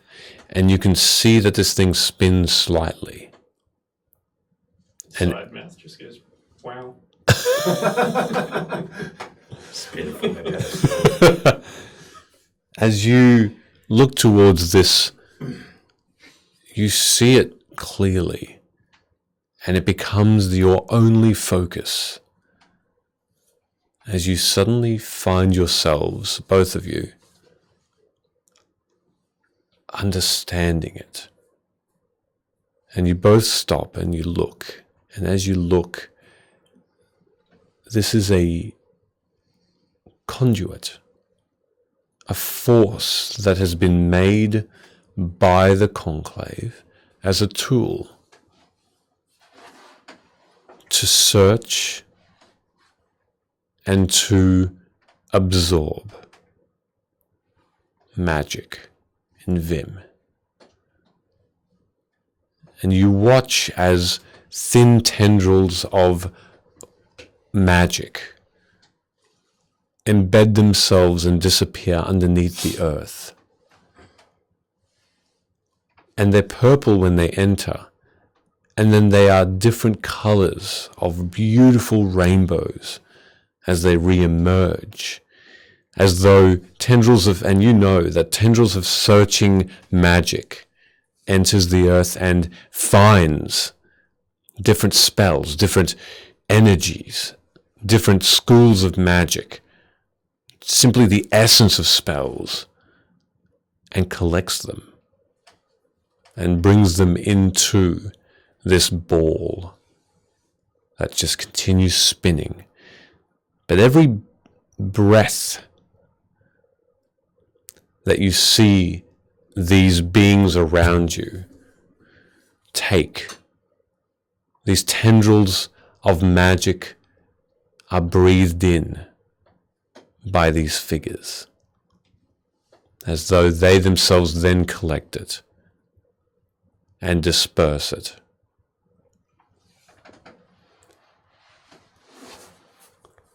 And you cannot take your eyes off it. And you both, Luna and Velo, watch as your companions are transfixed on this. They're just looking towards the center of this room at nothing. Do we see the orb? You see nothing. Do we see?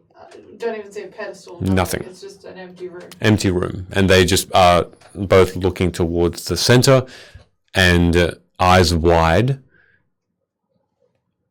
and just staring. It's a conduit, Sid. I'm gonna poke Hood in the back with a talon. With the intention. So you're going into the room? How far down would I have to go? You'd have to go all the way in. You'd have to land. If you go in, I would go in. Yeah, go on. Let's go. Let's talon him in the back. I would go in after. I wouldn't just wait outside the chanting tent. Okay, so you both still hear the chanting, but nothing else occurs around you apart from this purple light that you don't know the source. The intention of the backstab is to snap him out of it. Sure. If I can. Yep. What am I doing? No, I'm just saying that. As you both land to attempt to push or prod, you notice that your companions, Sid and Hood, suddenly become translucent and then go back to solid form. Oh, no. And then back towards translucent and then back to solid form. Yeah, okay. Love that for you. As though they're appearing and disappearing, back and forth. Not quickly, just a slow movement. If I grab onto Sid's arm gently, what happens when he disappears? You can't, you try and prod, and even in this solid form, your hand goes through. Can I sense magic in this room at all?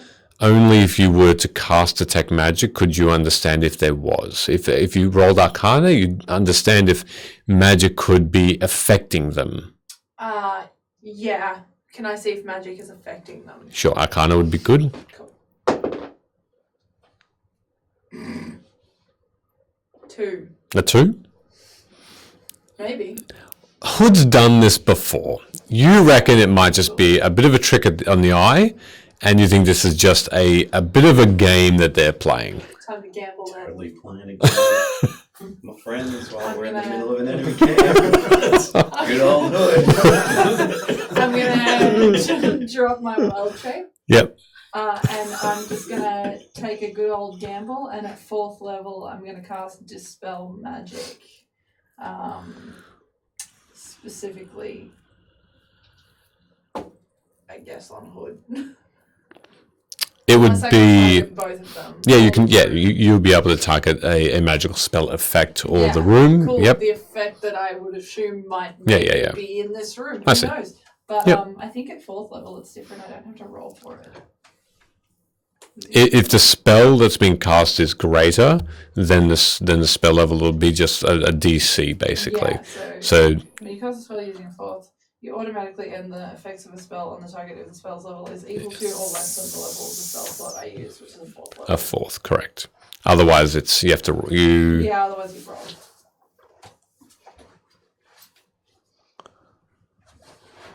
Otherwise, you What's roll. a spell, Michaela? No, I know the level. Sorry, just I always get confused with the rolling bit of the dispel magic. It's fine though, because I don't have to roll. Oh, you will. You don't know. There we go. Make an ability check. Spell an ability. The DC equals. Okay, so yeah, roll a d20, please. No. Take your tray away. I've got my own. So it's an ability check with plus your spell modifier. Plus the spell's level. Sorry. So 23. Yeah, cool. Okay. So you both watch Hood and Sid as the chanting stops, and you all hear the chanting stop, and the purple marble, the sphere dims. But we still can't see that. No, not yet. You see the figures stand as one, as it seems the last tendrils of magic are sucked in by the mouths of these fanged creatures, who now you see their faces, and they are white-skinned, just marble, or their skin is tissue paper white. And you see that they have this grin on their face. And as this sphere dims, you still can't quite take your eyes off this object as you start to see a face within. And as you get your bodies just instinctively lean towards this sphere to understand this face. And screaming in fear from within this marble, before everything goes dark, is the image of a lady in a white dress, as her energies are taken away from her, as Vim weakens, and as Vim dies. And that's where we'll leave it for this evening. Fuck you.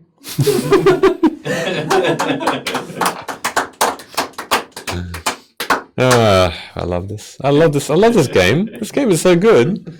Hey, welcome. Girl Wonder, what a legend, has been with us since pretty much the start of our streaming journey. You're very and nice. such a brave time zones. You're very kind. Thank you very much. That's really kind of you. Thank you. For being here. Thank you very much. Oh, have you seen the hand? Yeah, have you seen the hand? We were gifted our logo in flesh, well, foam and clay. Got a bit of flesh in it, which is really hope it's not flesh. yeah. This is a last week gift, so it lights up too. I haven't even started the rage stuff yet. Do you want to quickly talk about the hand and who it's from and stuff before we go? Hey, no, you know what I will talk about instead? You do that. Aside from how good the hand is. Yeah. Even though it may contain some DNA from D20. Or instructions on how to open a box. Hey, we hit 600 followers tonight. Yeah! 600! Well, thank you so much for following. Who was the 600? So thank you. That's very awesome. That's amazing. That's just stupid. Saturday, eh? That's ridiculous. It's a little bit weird. That's awesome. That's wow. Sheesh. Wow. Technically 601. Oh, that's still really good. Over 600 is even Now we just better. need to hit 669 Or 666. or 696. Oh. The number of the hand. What? Number of what? That's it. We reach 666 followers, and then the hand comes to life No, isn't that Diablo? and reigns in the end of man. Lol. We're going to rate someone called Smirky. S Murky with a Y. He looks like he's just doing a little bit of D&D prep. I like watching someone who plans their next session, which is pretty cool. Such a DM thing to do. It is a DM thing to do, I know. And then going from a DM to a DM, give the love to the DMs. But we didn't plan well enough tonight for you. You gotta watch someone else. No, I'm blaming myself. I hope everybody enjoyed the session. I hope everyone enjoyed watching. No, we come here because we hate it. That's fair. That's fair. Yeah, I knew it all along. everybody, stay for the raid. Have an amazing week, and I really enjoyed tonight. So that was great. Hold on, I'm just gonna start the raid. Hit the button. I should hit the button maybe, but don't go anywhere. Listen to the raid. What else do I have to You say? gotta switch the screen. That's the other thing you gotta do. I know. I'm getting there. I don't know. Okay. Goodbye, everybody. Raid me up.